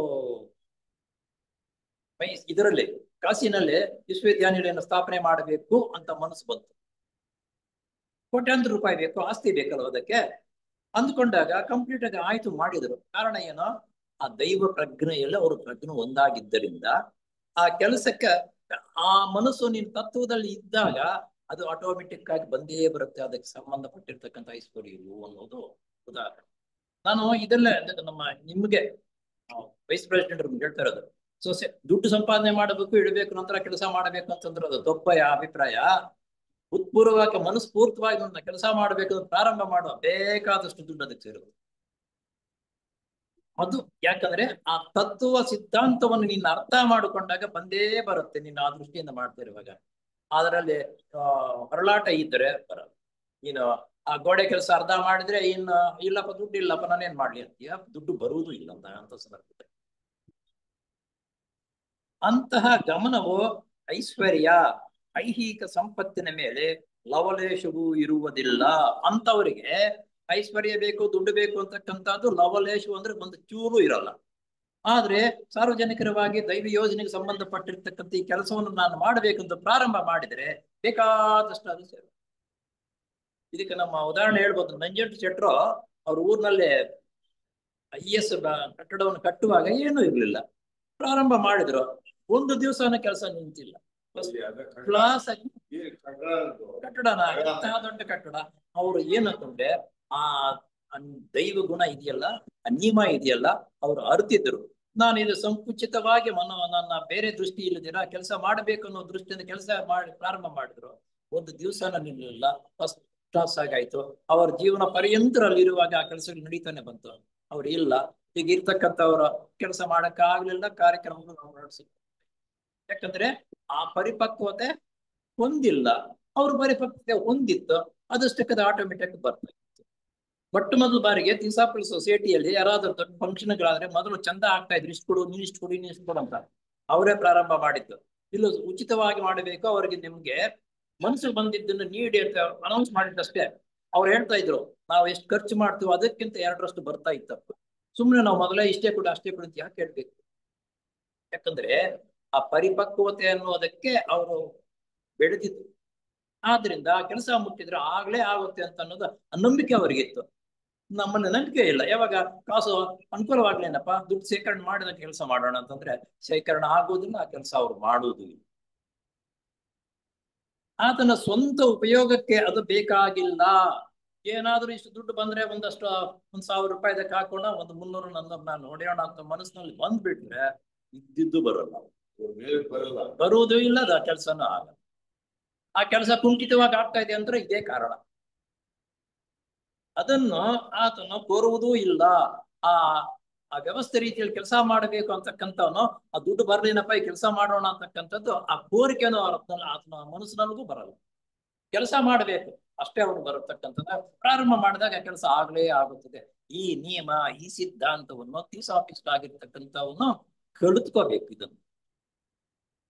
ಆದರೆ ಲೋಕಹಿತಾರ್ಥವಾಗಿ ಆತನು ಯಾವುದಾದರೂ ಒಂದು ಸೇವಾ ಕಾರ್ಯವನ್ನು ಕೈಗೊಂಡು ಆ ಬಾಬಿಗೆ ಹಣ ಬೇಕಾದರೆ ಅದು ತಾನಾಗಿಯೇ ಬಂದು ಆತನ ಕೈಗೂಡಿಸುವ ಕಾರ್ಯವು ನೆರವಾಗುತ್ತದೆ. ಲೋಕ ಕಲ್ಯಾಣಕ್ಕಾಗಿ ಕೆಲಸ ಮಾಡಬೇಕು ಅಂತ ಮಾಡ್ತಾ ಇದ್ದರೆ ಅವನ ಕೈಗೆ ಆದಷ್ಟಕ್ಕದೆ ಹಣವು ಒದಗಿ ಬರುತ್ತದೆ. ಆ ನಂಬಿಕೆ ನೀನಿದ್ದು ಕೆಲಸ ಮಾಡ್ತಿದ್ರೆ ಬಂದೇ ಬರುತ್ತೆ. ನಿನ್ಗೆ ಆ ನಂಬಿಕೆ ಇಲ್ಲ ಅಂತಂದ್ರೆ ದುಡ್ಡು ಬರಲ್ಲ, ಕೆಲಸವೂ ನಡೆಯಲ್ಲ. ಒಂದು 4 ದಿವಸ ಮಾಡುವ ಕೆಲಸ 6 ತಿಂಗಳಾದ್ರೂ ಹಂಗೇ ಬಿದ್ದಿರುತ್ತೆ. ಇದಕ್ಕೆ ಕಾರಣ ಯಾಕೆ ಅದು ಕೆಲಸ ಆಗ್ತಾ ಇಲ್ಲ ಅಂತಂದ್ರೆ ಇದೇ ಕಾರಣ. ಬೌದ್ಧ ಮತದ ಭಿಕ್ಷುಗಳು ಹಣವನ್ನು ಬಿಡುವುದೇ ಇಲ್ಲ, ಮುಟ್ಟುವುದೇ ಇಲ್ಲ, ಬಿಡುವುದಲ್ಲ ಸಾರಿ. ಬೌದ್ಧ ಭಿಕ್ಷುಕರು ಹಣವನ್ನು ಮುಟ್ಟುವುದೇ ಇಲ್ಲ. ಸನ್ಯಾಸಿಗಳಿದಾರಲ್ಲ, ದುಡ್ಡು ಮುಟ್ಟಲ್ಲವಂತೆ. ಯಾಕಂದ್ರೆ ನೀನು ಸಂಪಾದನೆ ಮಾಡಿರ್ತಕ್ಕಂಥ ಯಾವ ಮಟ್ಟದಲ್ಲಿ ಎಂತಹ ಸಂಪಾದನೆ ಮಾಡಿರ್ತೀಯೋ ಆ ದುಡ್ಡು, ಆ ಸಂಪಾದನೆ ಮಾಡಿದ್ ನೀನ್ ಇಟ್ಕೊಂಡ್ರೆ ಆ ಗುಣಗಳು ನಿನಗೂ ಬರುತ್ತೆ. ಆದ್ರಿಂದ ಅವ್ರು ಮುಟ್ಟಲ್ಲವಂತೆ. ಅಂತಹ ಒಂದು ಶೀಲವಿದ್ದಂತೆ ಕೈಯಿಂದ ಮುಟ್ಟಿದ್ದೇ ಇದ್ದಾಗಿಯೋ ಸ್ವಲಾಭಕ್ಕೆ ಅದನ್ನು ವಿನಿಯೋಗ ಮಾಡಬಹುದು. ನೀನು ಅವ್ಯವಸ್ಥೆಯಿಂದ ನನ್ನ ಹೆಸರು ಬೇಕು ಅಂತಕ್ಕಂಥ ದುಡ್ಡು ಮಾಡಕ್ಕೆ ನೀನು 50,000 ಕೊಟ್ಟು ಇದು ಮಾಡಪ್ಪ ಅಂತಂದ್ರೆ ಆ ದುಡ್ಡು ಕೊಡುವಾಗ ನಿನ್ನಲ್ಲಿ ಎಂತ ಗುಣಗಳು ಇರುತ್ತೋ, ಯಾವ ಸಂಪಾದನೆ ಮಾಡಿರ್ತೀಯೋ ಆ ಗುಣಗಳೊಂದಿಗೆ ಇವ್ರ ಜೋಬಿಗೆ ಬರುತ್ತೆ. ಆತನ ಜೋಬಿಗೆ ಬಂದ ತಕ್ಷಣ ಏನಾದ್ರೂ ಆಗಲಿ ಒಂದು 10,000 ಇಟ್ಕೊಳ್ಳೋಣಪ್ಪ, ಮಿಕ್ಕಿದ್ದು ಮಾಡಿಸೋಣ, ಅಲ್ಲಿ ಅಕ್ಕಪಕ್ಕದಲ್ಲಿ ತೋರಿಸ್ಬಿಡೋಣ ಅಂತ ಅದರಲ್ಲೇ ಬರುತ್ತೆ ಆ ಭಾವನೆ ಅಂತ ಅನ್ನೋದವ್ರು. ಆದರೆ ಅಸ್ಥೇಯದಲ್ಲಿ ನಿಷ್ಠನಾದ ಯೋಗಿಗೆ ಅಂತಹ ಅಪೇಕ್ಷೆಯೋ ಲವಲೇಶವೂ ಇರುವುದಿಲ್ಲ. ಆ ಗುಣಗಳನ್ನು ಯಾಂತ ಅದನ್ನ ಅಸ್ಥೇಯ ಅಂತಂದ್ರೆ ಕೋರಿಕೆಗಳು ಸಂಪಾದನೆ ಮಾಡಬೇಕು, ಇನ್ನೂ ಹೆಚ್ಚಿರ್ಬೇಕು ಅಂತಕ್ಕಂಥದ್ದು ಆ ಗುಣ ಅವರಲ್ಲಿ ಬರುವುದಿಲ್ಲ. ಅಸ್ಥೇಯ ಪಾಲನೆ ಮಾಡಿರ್ತಕ್ಕಂಥವನಿಗೆ ಅಂತಹ ಗುಣಗಳು ಇರುವುದಿಲ್ಲ.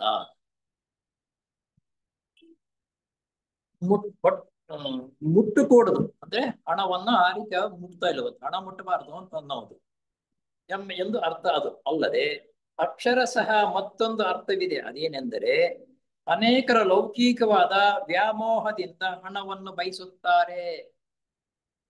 ಏನಪ್ಪಾ? ಅನೇಕರ ಲೌಕಿಕವಾದ ವ್ಯಾಮೋಹದಿಂದ ಹಣವನ್ನು ಬಯಸುತ್ತಾರೆ. ಮೊನ್ನೆ ತಾನೇ ಒಂದು ಉದಾಹರಣೆ ಹೇಳಲೇಬೇಕಂತ ಉದಾಹರಣೆ. ಅಯ್ಯ, ಕಾರ್ಯಕ್ರಮ ನಾವು ಮಾಡ್ತಾ ಇದ್ದೀವಿ, ಅದು ಮುಗಿಸಿ ಬಿಟ್ಟ ಮೇಲೆ ಅದಕ್ಕೆ ನಿಯಮ ಇದೆ. ಇಂಥ ಯಾವ್ದಕ್ಕೆ ಹೇಳಿ ಮೊನ್ನೆ ನಾವು ಮಾಡಿದ್ದ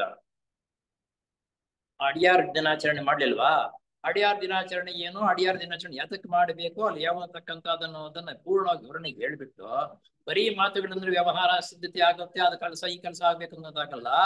ಎಲ್ಲರೂ ಅದು ಉತ್ತಮ ರೀತಿಯಲ್ಲಿ ಅಭಿವೃದ್ಧಿವಾಗಲಿ ಅಂತ ಸಂಕಲ್ಪವೂ ಬರಬೇಕು. ಸಂಕಲ್ಪದೊಂದಿಗೆ ನಮ್ಮ ಕೈಯಲ್ಲಾದಷ್ಟು ಸಹಾಯ ಮಾಡಬೇಕು ಅಂತ ಎಲ್ಲ ಪೂರ್ತಿ ಹೇಳ್ಬಿಟ್ಟು ನಾವು ಹಣವನ್ನು ಕೇಳಿದಾಗ ಆಟೋಮೆಟಿಕ್ ಆಗಿ ಅದರ 10ರಷ್ಟು ಬರುತ್ತೆ. ಅಯ್ಯೋ, ನಾವು ಹೊರಟೋಗ್ತಾನಂತ ಜೋಡಿ ತಗೊಂಡೋಗಿ ಇಂತ ಮಾಡ್ಬೇಕಂತ ಜೋಡಿಗೆ ಅಡ್ಡ ಏನ್ ಅನ್ಸುತ್ತೆ ಅದು ಮಾಡುವಂತ ಅರ್ಥವೇನದು? ಕೇಳ್ತಾ ಇದ್ರು ಇಲ್ಲ ಮೊದಲೇ, ನಂತರ ಹೊರಟೋಗ್ತಾರೆ ಅವರ, ಆದ್ರಿಂದ ಜೋಡಿ ಹೊರಟು. ಇದು ಯಾವತ್ತು ನಾವು ತಿಳ್ಕೊಳ್ತೀವಿ ಇಂಥ ವಿಷಯಗಳನ್ನ, ಇಂಥ ಪುಸ್ತಕಗಳನ್ನು ಓದಿ ಅದರ ಅರ್ಥವೇನೋ, ಅದೇನು ಅಡ್ಡಿ ಆತಂಕಗಳಾಗುತ್ತೆ, ಇದನ್ನ ಯಾವ ರೀತಿ ಮಾಡ್ಬೇಕು ಅಂತಕ್ಕಂಥ ಜ್ಞಾನ ನಾವು ಸಂಪಾದನೆ ಮಾಡಿಕೊಂಡಿದ್ದರೆ ಆ ಕೆಲಸ ಮಾಡ್ಕೋಬೇಕು. ಅವಾಗಲೇ ಹೇಳಿಲ್ವ ನಂಜುಂಡ ಶೆಟ್ಟರು, ಯಾವುದೇ ಕಾರ್ಯಕ್ರಮ ಮಾಡಬೇಕಾದ್ರೂ ಉಚಿತ ಅಂತಾನೆ ಹೇಳ್ತಾ ಇದ್ರು. ಆದ್ರೆ ನಿಮಗೆ ನಿಮಗೆ ಏನು ಮನಸ್ಸು ಬರುತ್ತೋ ಅಷ್ಟು ದುಡ್ಡು ಕೊಡಿ ಅಂದ್ರೆ ಆ ಕಾರ್ಯಕ್ರಮ ಆತನು ಅದೇ ಕಾರ್ಯಕ್ರಮ ಮುಗಿದ ಮೇಲೆ ಲೆಕ್ಕಪತ್ರ ಹೇಳ್ತಾ ಇದ್ರು. ನೋಡಿ, ಇಂಥ ದುಡ್ಡು ಬಂದಿದೆ, ಇಂಥದಕ್ಕೆ ಇಷ್ಟು ಖರ್ಚಾಗಿದೆ, ಇಷ್ಟು ಉಳಿದಿದೆ ಅಂತಕ್ಕಂಥದ್ದು. ಆದ್ರೂ 1/2 2ರಷ್ಟು ಉಳಿತಾಯ ಆಗ್ತಾ ಇತ್ತು. ಅದ್ರ ಲೆಕ್ಕ ಪೂರ್ಣವಾಗಿ ಹೇಳ್ತಾ ಇದ್ರು. ಆ ನಿಷ್ಪಕ್ಷಪಾತವಾಗಿ ನಿಯಮಬದ್ಧವಾಗಿ ಜೀವನವನ್ನು ಮಾಡಿದ್ದಾರೆ. ಆ ಕೆಲಸವನ್ನು ಮಾಡ್ತಾ ಇರೋದ್ರಿಂದ ನಾವು ಅದಕ್ಕೆ ಬೇಕಾದಷ್ಟು ಇನ್ನೂ ಉಳಿಯುವಷ್ಟು ಬರ್ತಾ ಇತ್ತು. ಈ ಗುಣ, ಈ ನಿಯಮ, ಈ ವ್ಯವಸ್ಥೆಯನ್ನು ನಾವು ಸೊಸೈಟಿಗೆ ಬಂದ ಕಲ್ತ್ಕೋಬೇಕು. ಅವ್ರು ಹೊರಟೋಗ್ತಾ ಇದ್ದಾರೆ, ಎತ್ಕೊಂಡು ಹೋಗ್ರು ಜೋಡಿ ಅಂತಂದ್ರೆ ಬಸ್ ಸ್ಟ್ಯಾಂಡ್ ಅಲ್ಲೇ ಹೋಗ್ಬೇಕು. ಅಂತಹ ಕೈಗಳನ್ನು ಹಾದು ಬಂದ ನಾಣ್ಯಗಳಲ್ಲಿ ಈ ವಿಧವಾದ ಮಾಲಿನ್ಯದ ತೇಜಸ್ಸು ಸೇರಿಕೊಂಡಿರುತ್ತದೆ. ಅಂತ ಕೈಗಳಿಂದ ದುಡ್ಡು, ಅಯ್ಯೋ ಇವ್ ನಾನು ಹೊರಟೋಗ್ತಾ ಇದ್ರು ಅಡ್ಡ ಬಂದ್ನಲ್ಲಪ್ಪ ಅನ್ಕೊಂಡು ಕೈ ದುಡ್ಡು ಹಾಕಿದ್ರೆ ಆ ಮಾಲಿನ್ಯ ಅದರಲ್ಲಿ ಸೇರಿಕೊಂಡು ಆ ಮಾಲಿನ್ಯ ಬುದ್ಧಿನೂ ನಮಗೆ ಬರುತ್ತದೆ. ಇದನ್ನು ಇಂತಹ ಪುಸ್ತಕಗಳನ್ನು ಓದಿ ಅದ್ರ ಪರಿಣಾಮ ಏನು ಅಂತ ಅರ್ಥ ಮಾಡ್ಕೊಂಡು ಆ ಕೆಲಸ ಮಾಡಕ್ ಹೋಗಲ್ಲ. ಬೌದ್ಧ ಭಿಕ್ಷುಗಳು ಹಣವನ್ನು ಮುಟ್ಟುಕೂಡದು ಎಂಬ ನಿಯಮ ಏರ್ಪಾಡಾಗಿರುವುದಕ್ಕೆ ಇದೇ ಕಾರಣ.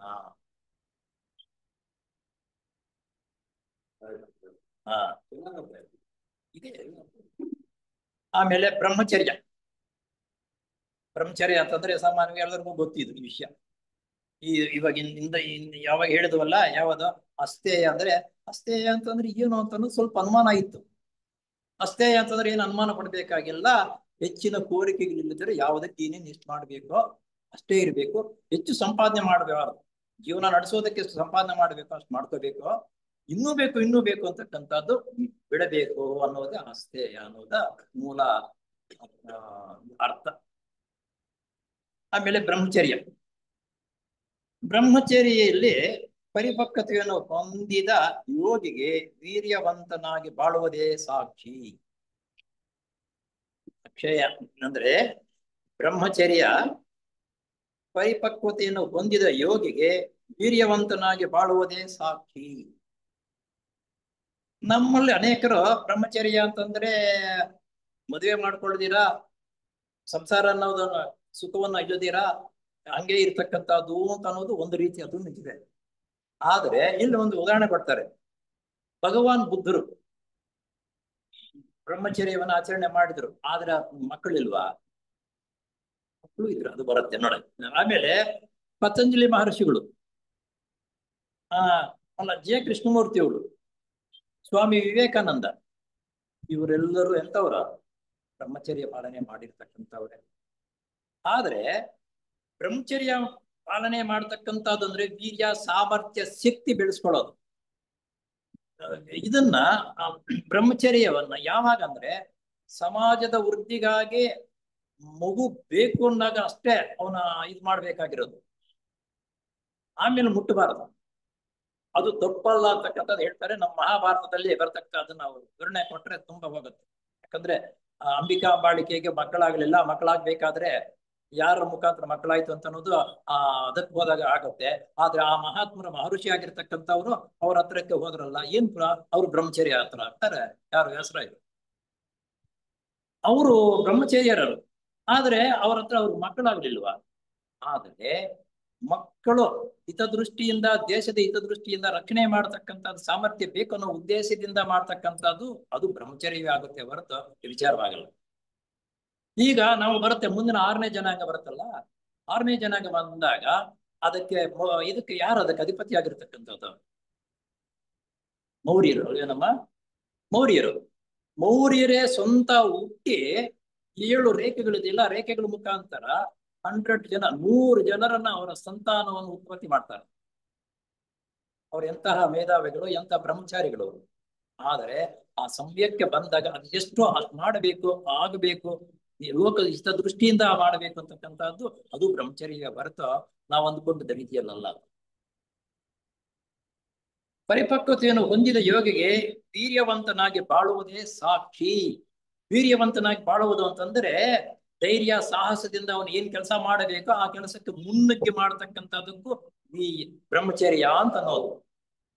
ನಾವು ಅರ್ಥ ಮಾಡ್ಕೊಂಡು ಬ್ರಹ್ಮಚರ್ಯ ಅಂದ್ರೆ ಹೆಂಗಸರ ಸ್ವಭಾವ, ಹೆಂಗಸರ ಸ್ವಭಾವ ಸಂಪರ್ಕ ಇಲ್ಲದೆ ಇರತಕ್ಕಂಥದ್ದನ್ನೇ ನಾವು ಭಾವನೆ ಇರೋದು ಅಲ್ಲ, ಈ ರೀತಿ ಬರುತ್ತೆ. ಇಲ್ಲಿ ವೀರ್ಯವೆಂದರೆ ಬರೀ ದೇಹ ಬಲವೇ ಅಲ್ಲ, ನಮ್ಮ ಎಲ್ಲಾ ಕೋಶಗಳಿಗೂ ಸಂಬಂಧಪಟ್ಟ ಶಕ್ತಿ. ನಮ್ಮಲ್ಲಿ ಎಲ್ಲಾ ಕೋಶಗಳಿದೆಯಲ್ಲ, ಎಲ್ಲಾ ಕೋಶಗಳಿಗೂ ಸಂಬಂಧಪಟ್ಟಿರ್ತಕ್ಕಂಥ ಶಕ್ತಿಗೆ ವೀರ್ಯ ಅಂತ. ವ್ಯಕ್ತಿವಂತ ಯಾರು ಕೆಳಮಟ್ಟದಲ್ಲಿ ಎಂದರೆ ಇಂದ್ರಿಯ ಚಾಪಲ್ಯತೆಗಾಗಿ ವಿನಿಯೋಗ ಮಾಡುತ್ತಾರೋ, ಕೆಳಮಟ್ಟ. ಏನು ಕೆಳಮಟ್ಟ ಅಂತಂದ್ರೆ ಯಾರು ಕೆಳಮಟ್ಟದಲ್ಲಿ ಎಂದರೆ ಇಂದ್ರಿಯ ಚಾಪಲ್ಯತೆಗಾಗಿ ವಿನಿಯೋಗ ಮಾಡುತ್ತಿರುವ ಓಜಸ್ಸನ್ನು ಈಶ್ವರ ಸಂಕಲ್ಪಾನುಸಾರ ಲೋಕ ಕಲ್ಯಾಣಕ್ಕಾಗಿ ತಾನು ಕೈಗೊಂಡಿರುವ ಸೇವಾ ಕಾರ್ಯಕ್ಕೆ ವಿನಿಯೋಗ ಮಾಡಲು ಅವಕಾಶ ಶಕ್ತಿಯನ್ನಾಗಿ ಪರಿವರ್ತನೆ ಮಾಡುತ್ತಾನೆ. ನಾನು ಅದೇ ಉದಾಹರಣೆ ಹೇಳಿದ್ದು. ಯಾವುದು? ಮಹಾಭಾರತದಲ್ಲಿ ಅಂತಹ ಉತ್ತಮವಾಗಿರ್ತಕ್ಕಂಥ ರಾಜ್ಯಭಾರ ಮಾಡಬೇಕಾದ್ರೆ ಮಕ್ಕಳಿರ್ಲಿಲ್ಲ. ಅಂತ ರಾಜ್ಯಭಾರ ಮಾಡಬೇಕಾದ್ರೆ ಯೋಗ್ಯನಾಗಿರ್ತಕ್ಕಂಥ ಒಬ್ಬ ರಾಜನ ಬೇಕು. ಆ ರಾಜ್ಯಭಾರ ಮಾಡಿ ರಾಜ್ಯವನ್ನು ಉಳಿಸುವುದಕ್ಕಾಗಿ ಯೋಗ್ಯವಾಗಿರ್ತಕ್ಕಂಥ ಅವನು ಬೇಕು ಅನ್ನೋ ಉದ್ದೇಶದಿಂದ ಆತನ ಕೆಲಸ ಮಾಡ್ತಾನೆ. ಇದು ವೀರ್ಯವಂತನಾಗಿರ್ತಕ್ಕಂಥ ಮಾಡುವ ಕೆಲಸ ಹೊರತು ಆ ಹೆಣ್ಣು ಗಂಡನ ಸಂಪರ್ಕದಿಂದ ಸಂತೋಷ ಪಡುವುದಕ್ಕಲ್ಲ. ಇದು ವೀರ್ಯ ಅಂತಂದ್ರೆ. ಅಂತವನಿಗೆ ಊರ್ಧ್ವ ರೇಜಸ್ಸಿ ಎಂದು ಹೆಸರು. ಆ ಶಕ್ತಿ ಸಾಮರ್ಥ್ಯ ಈ ಕೆಲಸ ಮಾಡಬೇಕು ಅಂತಕ್ಕಂಥದ್ದಕ್ಕೆ ಮಾತ್ರ ಮಾಡ್ತಾನಲ್ಲ. ಅದು ಭಗವಾನ್ ಬುದ್ಧರಿಗೇನು ಹೆಂಡತಿ ಮಕ್ಕಳು ಇರ್ಲಿಲ್ವಾ? ಆದ್ರೆ ಎಷ್ಟೋ ಅಷ್ಟೇ ಹೊರತು ಮಿಕ್ಕೆದ್ದೆಲ್ಲ ಪೂರ್ಣವಾಗಿ ವ್ಯವಸ್ಥೆ ರೀತಿಯಲ್ಲಿ ಧೈರ್ಯದಿಂದ, ಏನು ಆ ವೀರ್ಯ ಅಂದ್ರೆ ಧೈರ್ಯ ಸಾಮರ್ಥ್ಯ ಬೆಳೆಸ್ಕೊಂಡಿದ್ದರಿಂದ ಉತ್ತಮ ಸನ್ಯಾಸಿಯಾಗಿ ಇದು ಪ್ರಪಂಚವನ್ನೇ ಆಳ್ತಕ್ಕಂಥ ಸಾಮರ್ಥ್ಯ ಉನ್ನತ ಮಟ್ಟಕ್ಕೆ ಹೋಗುದು. ಆ ವೀರ್ಯ ಅಂತಕ್ಕಂಥದ್ದು ಆ ಗಟ್ಟಿ ಸಾಮರ್ಥ್ಯವನ್ನು ಬೆಳೆಸ್ಕೊಂಡು ಹೆಸರು. ಅಂತವನ ಮೇಧಾಶಕ್ತಿ, ಸಂಕಲ್ಪ ಶಕ್ತಿ ಮತ್ತು ಪರೋಪಕಾರ ಶಕ್ತಿಗಳು ಸಾಕಾದಷ್ಟು ಸಮರ್ಪಕವಾಗಿ ಬೆಳೆದಿರುತ್ತದೆ. ನೋಡು, ಆ ವೀರ್ಯವಂತನಾದಾಗ ಆ ಶಕ್ತಿ ಸಾಮರ್ಥ್ಯ ಏನೇನು ಬೆಳವಣಿಗೆ ಆಗುತ್ತೆ ಅಂತಕ್ಕಂಥದ್ದು ಪತಂಜಲಿಯವರು ಮೂಲ. ಅವ್ರ ಜೊತೆಗೆ ಐಕ್ಯತೆ ಬನ್ನಿ ನಮ್ಗೆ ಅರ್ಥವಾಗೋ ರೀತಿಯಲ್ಲಿ ನಮ್ಮ ರಾಜಪ್ಪನವರು ಹಾಕಿರ್ತಕ್ಕಂಥ ಪದಗಳಿವೆ. ಏನಪ್ಪಾ ಅಂತಂದ್ರೆ ಊರ್ಧ್ವ ರೇಜಸ್ಸಿನ ಹೆಸರು ಅಂತವನ ಮೇಧಾಶಕ್ತಿ, ಸಂಕಲ್ಪ ಶಕ್ತಿ, ಮೇಧಾಶಕ್ತಿ, ಸಂಕಲ್ಪ ಶಕ್ತಿ ಮತ್ತು ಪರೋಪಕಾರ ಶಕ್ತಿಗಳು ಸಾಕಾದಷ್ಟು ಸಮರ್ಪಕವಾಗಿ ಬೆಳೆಯುತ್ತವೆ. ಯಾವಾಗ ನೀನು ಆ ಸಾಮರ್ಥ್ಯವನ್ನು, ಶಕ್ತಿಯನ್ನು ಇದಕ್ಕಾಗಿ ಉಪಯೋಗಿಸಬೇಕು ಅಂತಕ್ಕಂಥದ್ದು ಇದ್ದಾಗ ಈ ಸಾಮರ್ಥ್ಯ, ಈ ಶಕ್ತಿ, ಆ ಓರ್ಜಸ್ಸು ಉಳಿಸಿಕೊಳ್ಳುವುದರಿಂದ ಈ ಸಾಮರ್ಥ್ಯ, ಈ ಶಕ್ತಿ ನಿನ್ನಲ್ಲಿ ಬೆಳವಣಿಗೆ ಆಗುತ್ತೆ. ಅಂತವನ ಯೋಚನೆಗಳು, ಭಾವನೆಗಳು ಕೂಡ ಇಂದ್ರಿಯ ಸುಖದ ಸೋಂಕು ಇಲ್ಲದೆ ಉನ್ನತ ಮಟ್ಟದಲ್ಲಿ ಕೆಲಸ ಮಾಡುತ್ತದೆ. ಉನ್ನತ ಮಟ್ಟದಲ್ಲೇ ಕೆಲಸ ಮಾಡುತ್ತದೆ. ಇನ್ನು ಲೋಕ ದೃಷ್ಟಿ ಉತ್ತಮ ಜೀವನಕ್ಕೆ ಬೇರೆಯವರಿಗೆ ಉಪಯೋಗವಾಗಬೇಕು, ಅಂತಹ ರಾಜ್ಯಭಾರ ಹಾಳಾಗೋಗುತ್ತೆ, ಅದಕ್ಕೆ ರಾಜನ ಬೇಕನ್ನುವ ಉದ್ದೇಶದಿಂದ ಆತನ ಆ ಕೆಲಸ ಮಾಡಿದ್ನೇ ಹೊರತು ಸುಖಕ್ಕಾಗಿ ತನ್ನ ಸಂತೋಷಕ್ಕಾಗಲ್ಲ. ಈಗಿನ ಕಾಲದಲ್ಲಿ ಮಕ್ಕಳು ಮಾತ್ರ ಬೇಡ, ಸುಖ ಬೇಕು ಅಂತೀವಿ. ಇದು ನಮ್ಮ ಕೆಟ್ಟ ವರ್ತನೆ ಇದೆ. ಈ ಬ್ರಹ್ಮಚರ್ಯ ಅನುಷ್ಠಾನವನ್ನು ಆದಷ್ಟು ಪೂರ್ವ ವಯಸ್ಸಿನಲ್ಲೇ ಕೈಗೊಂಡರೆ ಆತ್ಮ ಸಂಯಮವು ಸುಲಭವಾಗುತ್ತದೆ. ಇನ್ನೊಂದು ಮುಖ್ಯ ಏನಂತಂದ್ರೆ ಸಾಧ್ಯವಾದಷ್ಟು ಪೂರ್ವ ವಯಸ್ಸಿನಲ್ಲೇ ವೀರ್ಯವನ್ನ ಕಾಪಾಡ್ಕೋಬೇಕು ಅಂತ ಅನ್ನೋದು. ಪೂರ್ತಿ ವಯಸ್ಸಾದ ಮೇಲೆ ನಮ್ಮಂತ ವಯಸ್ಸಾದ ಮೇಲೆಲ್ಲ ಅಂತ ಕೆಲಸ ಮಾಡಲ್ಲಪ್ಪ ಅಂತಕೊಂಡಲ್ಲ. ವಯಸ್ಸಿನಲ್ಲಿ ಇದ್ದಾಗ ಅದನ್ನ ಕಾಪಾಡ್ಕೊಂಡು ಬಂದಾಗ ನಿನ್ನೆಲ್ಲ ವರ್ಚಸ್ಸು, ಆ ಯಾವ ಕೆಲಸ ಮಾಡಬೇಕೋ ಆ ಧೈರ್ಯ ಸಾಹಸ ನಿನ್ನಲ್ಲಿ ತುಂಬುತ್ತೆ. ಬ್ರಹ್ಮಚರ್ಯನ್ನು ಅನುಷ್ಠಾನ ಮಾಡತಕ್ಕ ಯೋಗಿಗೆ ಮೇಲಿನ ಮಟ್ಟದಿಂದ ಎಂದರೆ ಊರ್ಧ್ವರೇ ಲೋಕದಿಂದ ಅನುಗ್ರಹ ಶಕ್ತಿಗಳು ಹರಿಸಲ್ಪಡುತ್ತವೆ. ನಿನ್ನ ಉದ್ದೇಶ ಸಾಮರ್ಥ್ಯದಿಂದ ಶಕ್ತಿ ಸಾಮರ್ಥ್ಯ ಬೆಳೆಸಿ ರಾಜ್ಯವನ್ನು ಉತ್ತಮ ರೀತಿಯಲ್ಲಿ ಪಡಿಸಬೇಕು ಅಂತಕ್ಕಂಥ ಮನೋಭಾವನೆ ನಿನ್ನಲ್ಲಿ ಇದ್ದು ಆ ವೀರ್ಯವನ್ನ ನೀನು ಸಂಪಾದನೆ ಮಾಡಿ ಇಟ್ಕೊಂಡಾಗ ಅಂತ ಅದಕ್ಕೆ ಸಾಮರ್ಥ್ಯ ಶಕ್ತಿ ಮೇಲಿನ ಲೋಕದಿಂದಲೂ ನಿನಗೆ ಶಕ್ತಿ ಸಾಮರ್ಥ್ಯ ಬಂದು ಆ ಕೆಲಸವನ್ನು ಪೂರೈಸುವುದಕ್ಕಾಗಿ ಆ ಶಕ್ತಿ ಬರುತ್ತೆ ನಿನಗೆ. ಅವು ಆತನನ್ನು ಎಲ್ಲಾ ವಿಧವಾದ ಎಂದರೆ ಮಾನಸಿಕ ಮತ್ತು ದೈಹಿಕ ದೌರ್ಬಲ್ಯದಿಂದ ಪಾರು ಮಾಡಿ ಒಬ್ಬ ಸಾಮರ್ಥ್ಯನಾದ ಕರ್ಮಯೋಗಿಯಂತೆ ಮಾಡುತ್ತದೆ. ಇತರೆ ಎಲ್ಲ ದೇಹ ಸಾಧನೆಗಳಿಗಿಂತಲೂ ಈ ಪುಂಸ್ತ್ರೀ ಕಾಮವು ತುಂಬಾ ಬಲವತ್ತವಾದದ್ದು.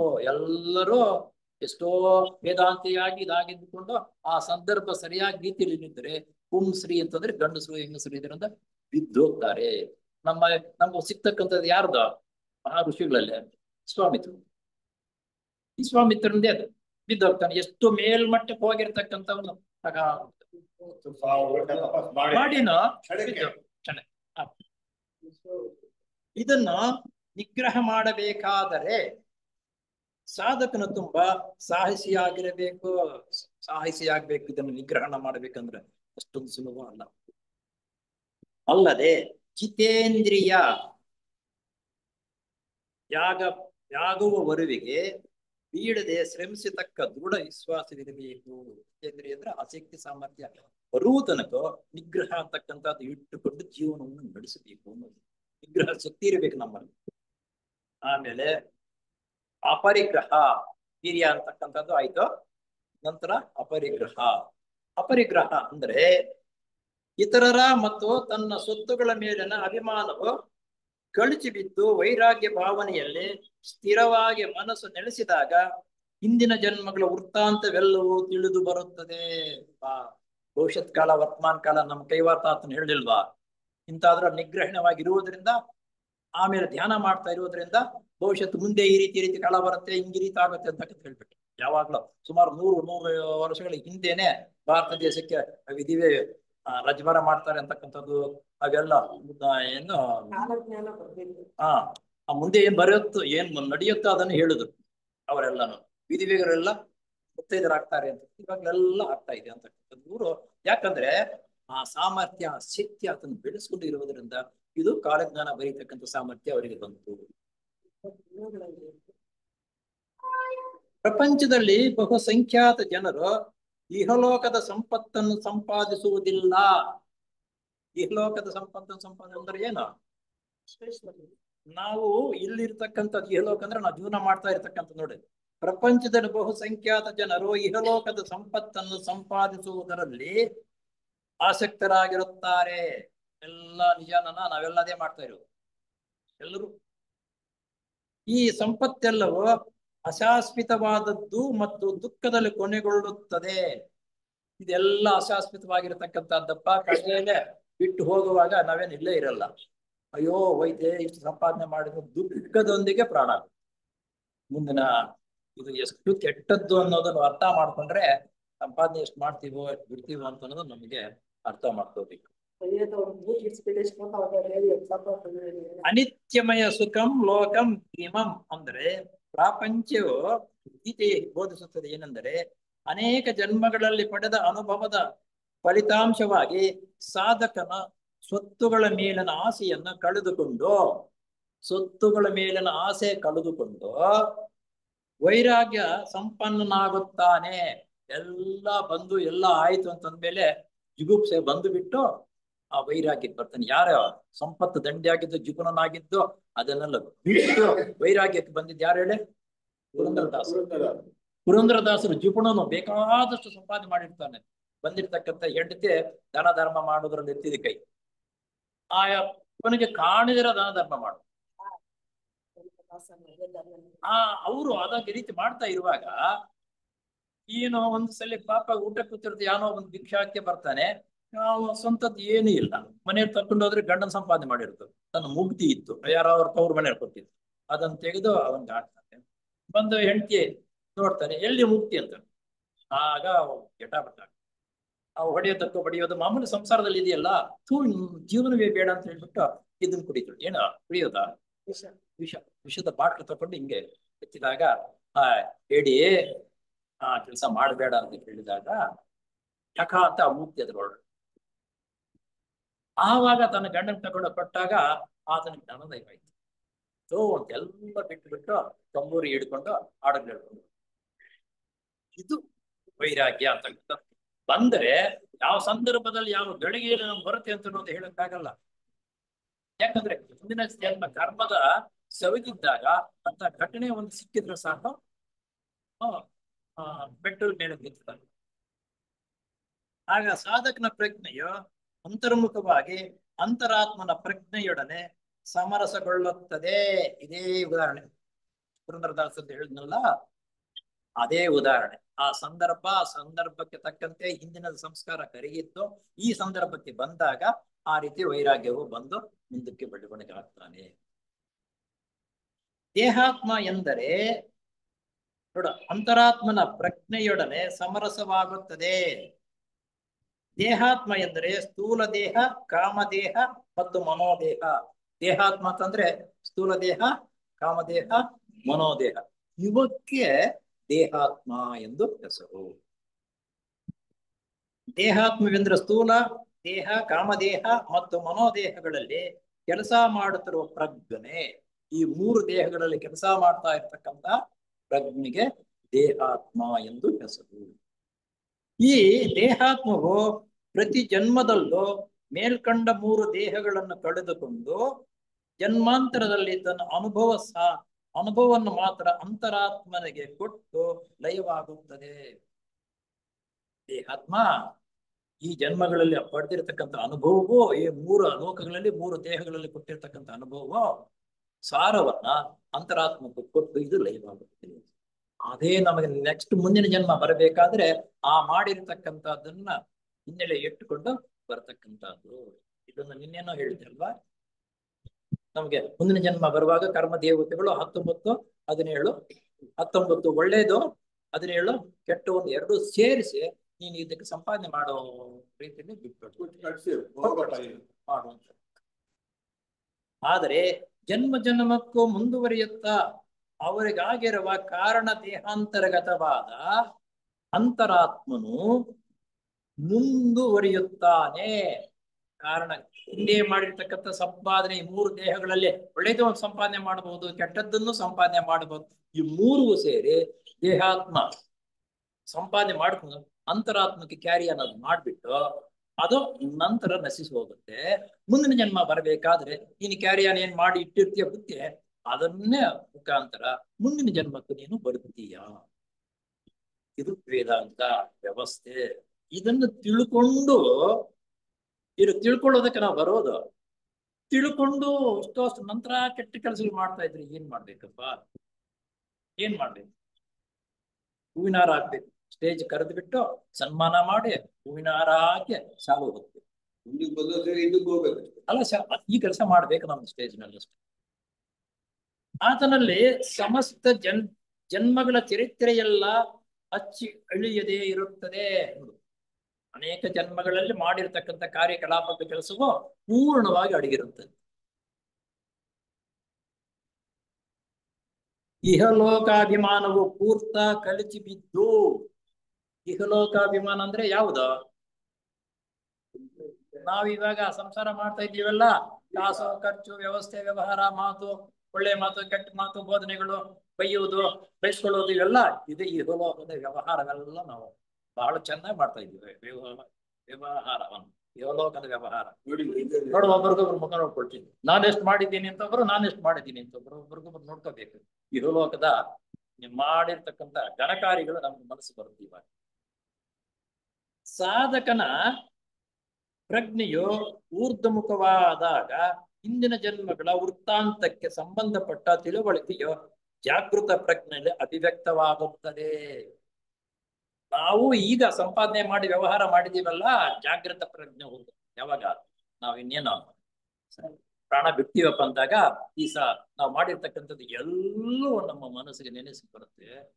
ಆವಾಗ ಬರುತ್ತೆ ಸ್ವಲ್ಪ ಆಧ್ಯಾತ್ಮ ಜೀವನದಲ್ಲಿ ಬೆಳವಣಿಗೆ ಆಗಿರ್ತಕ್ಕಂಥ ಒಂದು ಇಷ್ಟೆಲ್ಲ ಮಾಡಿದನಪ್ಪ, ಯಾಕೆ ಸ್ವಾಮಿ ಮುಂದೆ ಒಳ್ಳೆ ಉತ್ತಮ ಗುಣಗಳನ್ನು ಉತ್ತಮ ಜೀವನವನ್ನು ನಡೆಸೋಕೆ ದಾರಿ ಕೊಡಿ ಅಂತ ಹೇಳ್ಕೊಂಡ್ರೆ ಅಂತ ಉತ್ತಮ ಜೀವನ ನಡೆಸುವುದಕ್ಕಾಗಿ ಸನ್ನಿವೇಶ ಹೆಂಗಿರುತ್ತೋ ಅಂತ ಸನ್ನಿವೇಶವನ್ನೇ ಒದಗಿಸ್ಕೊಡ್ತಾರೆ. ಅದು ಬಿಟ್ಟು ನಾನು ಅವನಿಗಿಂತ ಇನ್ನೂ ಸಾಹುಕಾರನಾಗ್ಬೇಕು, ಅವ್ರನ್ನ ದಂಡಿಸಬೇಕು, ಅವನಿಗಿಂತ ಚೆನ್ನಾಗಿರ್ಬೇಕು ಅನ್ನೋ ಮನೋಭಾವನೆ ಇಟ್ಟುಕೊಂಡು ನೀನು ಪ್ರಾಣ ಬಿಟ್ಟರೆ ಮುಂದಿನ ಜನ್ಮದಲ್ಲಿ ಅಂತಹ ಅವ್ಯವಸ್ಥೆ ರೀತಿಯಲ್ಲಿ ಇರ್ತಕ್ಕಂಥ ಕಟ್ಟುನಿಟ್ಟಾದ ಜೀವನ ಅಲ್ಲ, ಸಂದರ್ಭಕ್ಕೆ ತಕ್ಕಂತ ಜೀವನ ಮಾಡೋದು, ಸಂಪಾದನೆ ಮಾಡ್ತಕ್ಕಂಥ ವ್ಯವಸ್ಥೆ ಏನಿರುತ್ತೋ ಅಂತ ಕಡೆ ವ್ಯವಸ್ಥೆ ರೀತಿಯಲ್ಲಿ ಕರ್ಮದೇವತೆಗಳು ನಮ್ಮನ್ನು ಗುರುತಿಸ್ತಾರೆ. ಅಂತ್ಯಕಾಲದಲ್ಲಿ ಅದೇ ಅಂತ್ಯಕಾಲ ಅದನ್ನ ಹೇಳ್ತಾರೆ. ಇಷ್ಟು ಏನಾಯ್ತಪ್ಪ ಅಂತಂದ್ರೆ ಅಪರಿಗ್ರಹ, ಈ ಅಪರಿಗ್ರಹ ಅಂತಕ್ಕಂಥ ಚೆನ್ನಾಗಿ ಅರ್ಥ ಮಾಡಿಕೊಂಡು ಜೀವನವನ್ನ ನಾಡಿದರೆ ಮುಂದಿನ ಹಾದಿ ಯಾವ ರೀತಿ ಇರುತ್ತೆ ಅಂತಕ್ಕಂಥದ್ದು ಅಪರಿಗ್ರಹ ಅನ್ನೋದ್ರಲ್ಲಿ ತಿಳುವಳಿಕೆ ಇಷ್ಟು ತಿಳ್ಕೊಂಡು ಸಾಕು. 1, 3, 4 ತಿಳ್ಕೊಂಡು ಮುಂದೆ ಇರ್ತಕ್ಕಂಥದ್ದು ಇನ್ನು ಇವದನ್ನದೇ ಇವು 10 ಇದೆ, 8 ಇರ್ತಕ್ಕಂಥದ್ದು ಇನ್ನು 2 ಎಲ್ಲ ಬೆರಕೆ ಮಾಡಿ ಇನ್ನೊಂದು 2 ಸೇರಿಸ್ಕೊಟ್ಟಿದ್ದಾರೆ. ಈ ಕ್ಲಾಸ್ ನಲ್ಲಿ ಇಷ್ಟು ಮುಕ್ತಾಯಪಡಿಸೋಣ. ಈ ರೀತಿ ಜೀವನ ನಡೆಸುವುದಕ್ಕೆ ನಮಗೂ ಬುದ್ಧಿ ಕೊಡ್ಲಿ, ನಮ್ಮನ್ನು ನಂಬಿಕೊಂಡಿರ್ತಕ್ಕಂಥವ್ರಿಗೆ ಅಂತ ಬುದ್ಧಿನೇ ಬರ್ಲಿ ಅಂತ ಹೇಳ್ತಾ ಈ ಕ್ಲಾಸ್ ಇಲ್ಲಿಗೆ ಮುಕ್ತಾಯಪಡಿಸೋಣ. 3 ಸಲ ಓಂಕಾರ ಮಾಡಿ ಮುಕ್ತಾಯಪಡಿಸೋಣ. ಓ